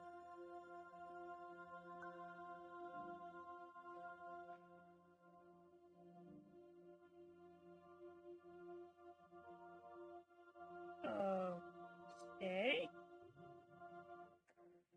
Hello, my name is Dr. Glenn Pierce, and many years ago, I had a dream. I found myself in a place where I understood that each of us begins as nothing, where everything I perceived was shaped by seeing it exactly the way I wanted to. White space.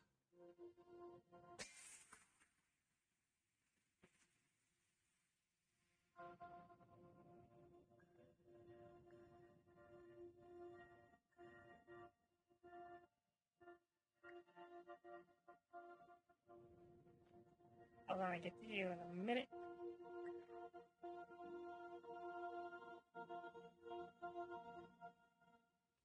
This final level was designed with the idea of removing depth perception entirely. All the visuals are flat.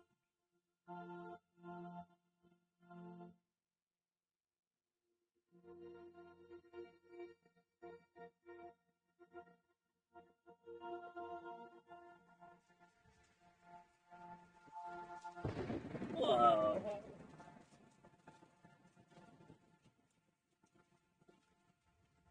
This one I actually like, is the rain and the thunderstorm. Well, just thunder in general.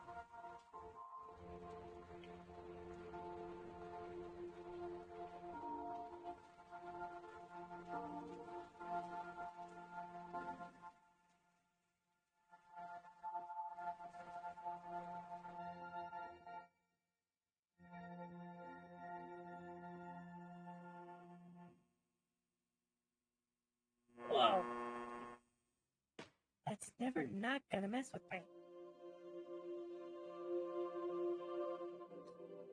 Like 100%. It's never not gonna mess with me.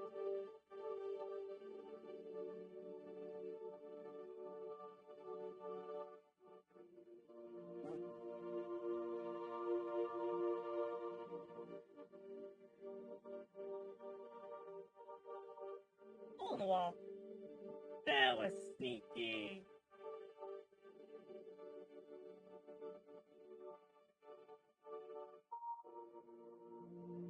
Oh, the reflective. Oh, I like that. The reflective. Black marble. What was I looking over here?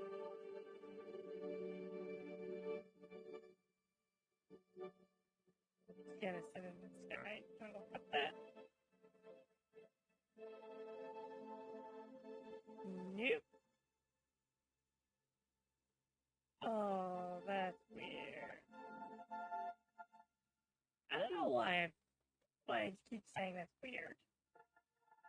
Maybe it's because I don't usually mess around in games like this. I don't explore.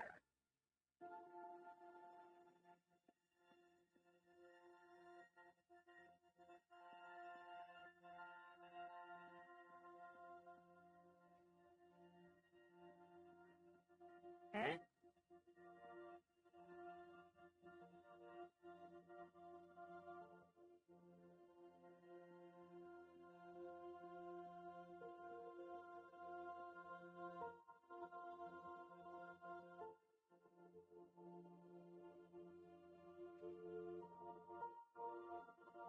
No.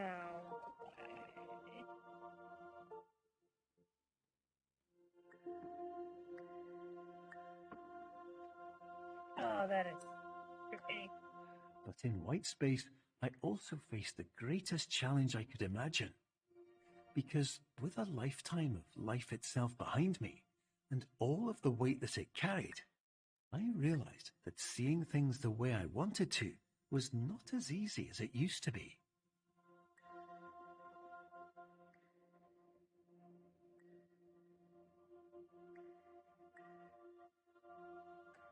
Since the universe that the players inhabit is seemingly created in almost a kit-bashed way while within Somnasculpt, it was a unique challenge to show the players truly a peek behind the curtains of the system.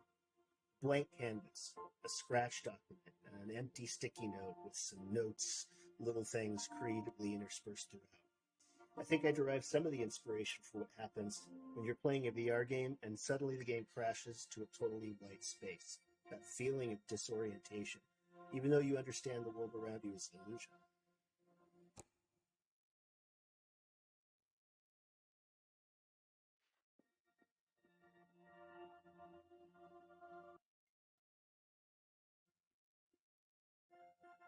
What?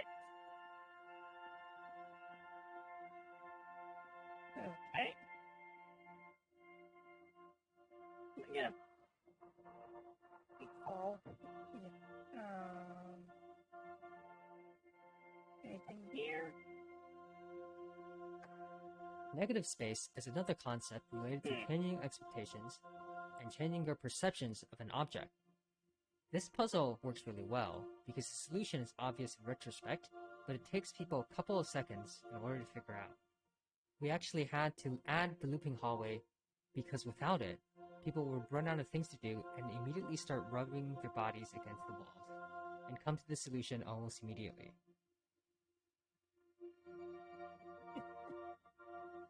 So...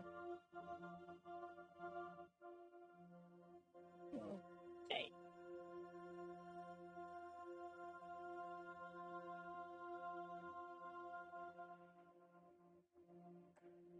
You're well beyond dreaming now, and further out than anyone has ever come back from.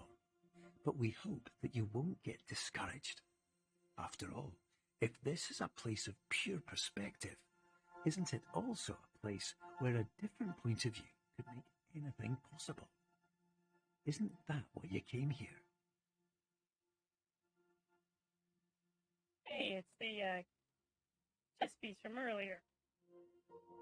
And some water coolers. other things in here?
I honestly don't have a lot to say. I mean, besides the fact that it's just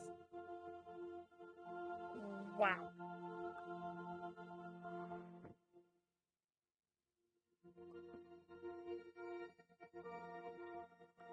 Wait, what? Huh?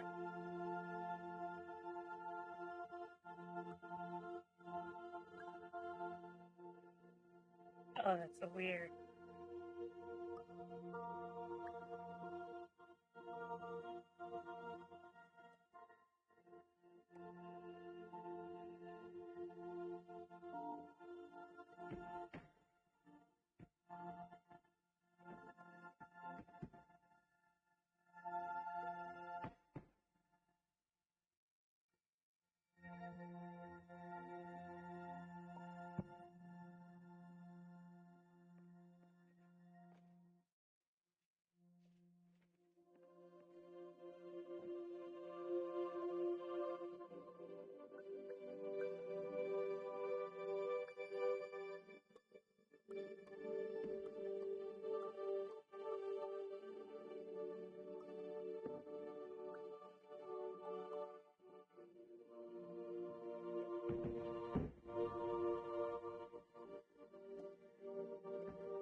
Yep.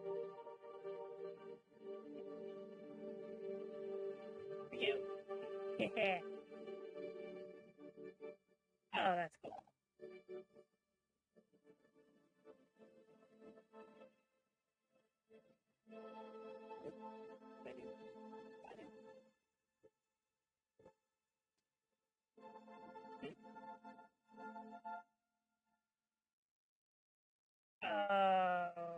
Okay. Yeah.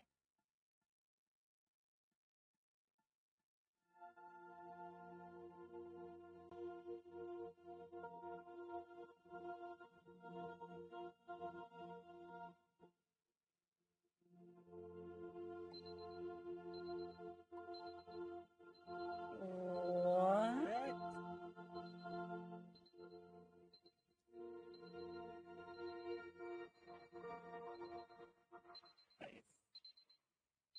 Seven. Oh, 7:59 a.m.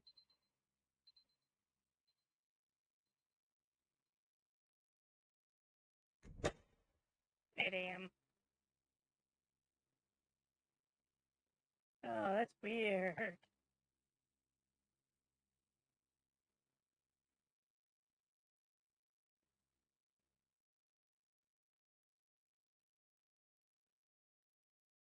I love this game. It's awesome.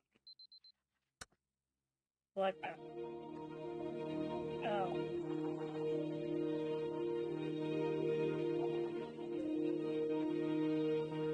Oh. Is that it? Are we done? Hello. My name is Dr. Glenn Pierce, and by now you may have realized that all of this has happened exactly the way we thought. This last section was something that Logan and I worked together on for a really long time. When I first saw it, I had this great feeling for how it could be a really nice, impactful moment. Awe-inspiring Easter egg conversation behind it, and Logan has it. I stuck to my guns and asked him to stick with it for a while, play it for a couple of days, and he ended up totally coming around. Initially, we were unsure if we might have this kind of pure feeling that it would just be really hokey. They ended up reading this essay written by David Foster Wallace. And it really kind of encouraged me to kind of get over that sort of postmodern, too cool for anything aesthetic, and just really go gung-ho into sort of rewarding for ending the game by giving us something nice. This level was created early on. I like the idea of giving the player some time to think about the journey rather than ending the game immediately. I knew unlike cuts would be perfect experience. Chris initially suggested a song for reference, and at first I hated it. I kept listening to it though, and eventually grew to love the song. Matt came up with a track that was better than the reference. Your life will always be a struggle, and you will always have problems. But today, you have the chance to see things differently. Even though it meant facing obstacles that seemed impossible at first, you thought outside the box, and you overcame them. Because you saw things from every angle, you understood them for what they really were. Because you kept moving forward, no matter how far off the path you were told you were headed, or how unexpected it became, you found your way.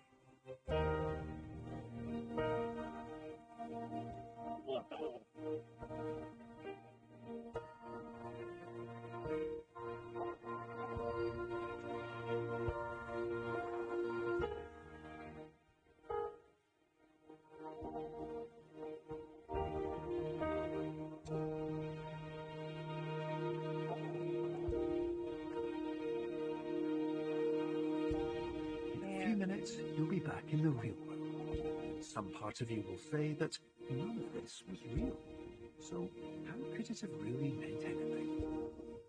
But just like the power of perspective itself, it will have been as real as you believed it to be. All you've got to do is wait up. Biggest fan. Finish a game with the developer commentary enabled.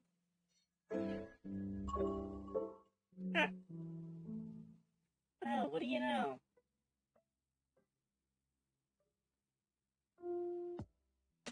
That's it. That's the game.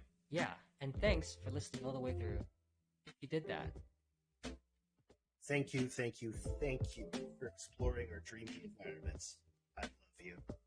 Models, textures, avocados, let's see, materials, duck, apples.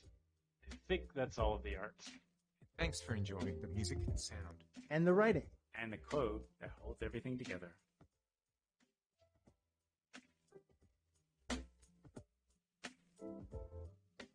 I mean, that was awesome.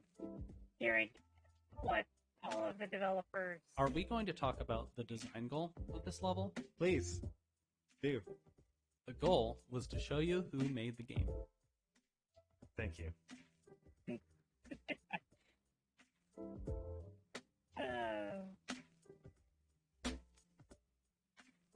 It's like they created something so simple but so amazing. I have no words for it. I mean, it's absolutely amazing. Hello. Warning, the average adult can only withstand 3 to 5 hellos per night. Absolutely.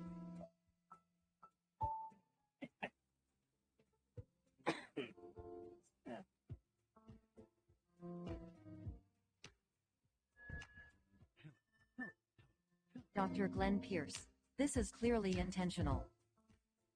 Do I feel like everything is going wrong? Noted, Dr. Pierce.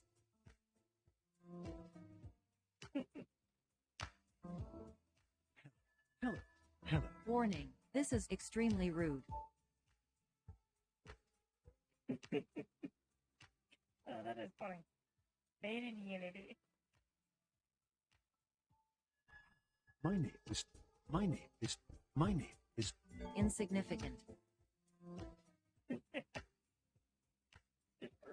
Liminal is a game developed by Pillowcase.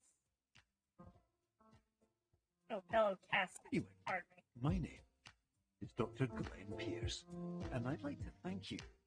This is respectful. Because you saw things from every angle.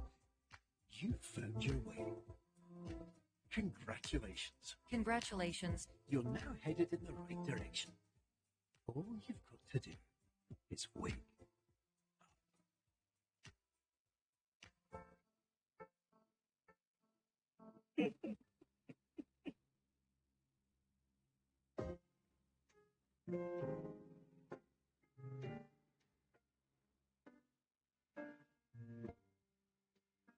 What's that? Alright, so... thoughts. Alright, so... I have played this a few times, but... every time... it doesn't get old.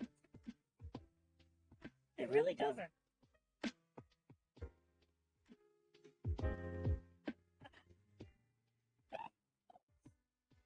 Headphones, because my ears are hurting now. Every time I play that game, every time, it doesn't get, like I said, it doesn't get old.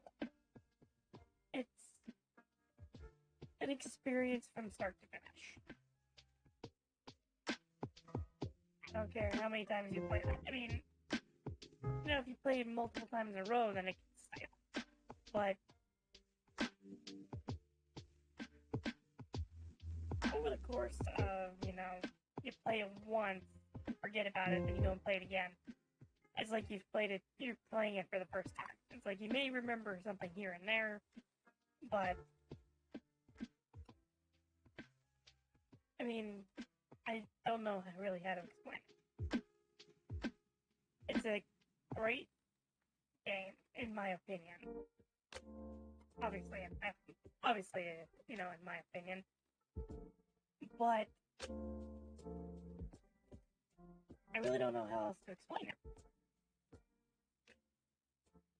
The atmosphere is amazing. It's like that part where that they said it was supposed to be the horror part. I mean, the mind is can scare the absolute crap out of you. And I was losing my mind in that section. Every time I play that section, always freaks me out, even though I know there's nothing there that's going to end in a game over.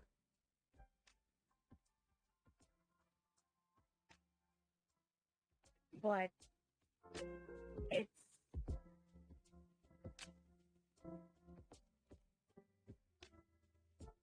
insane.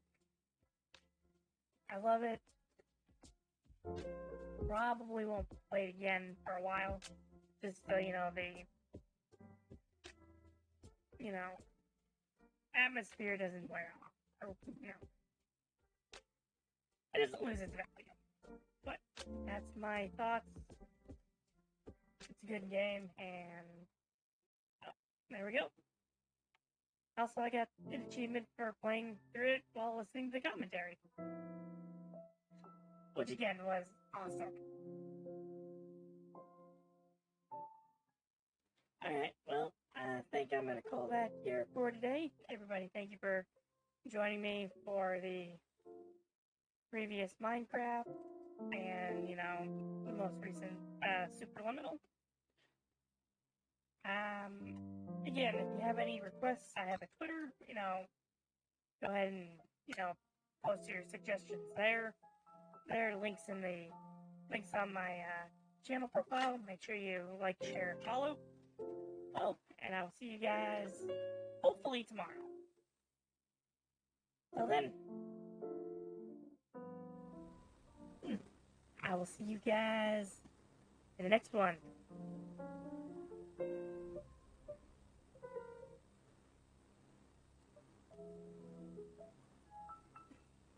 Later.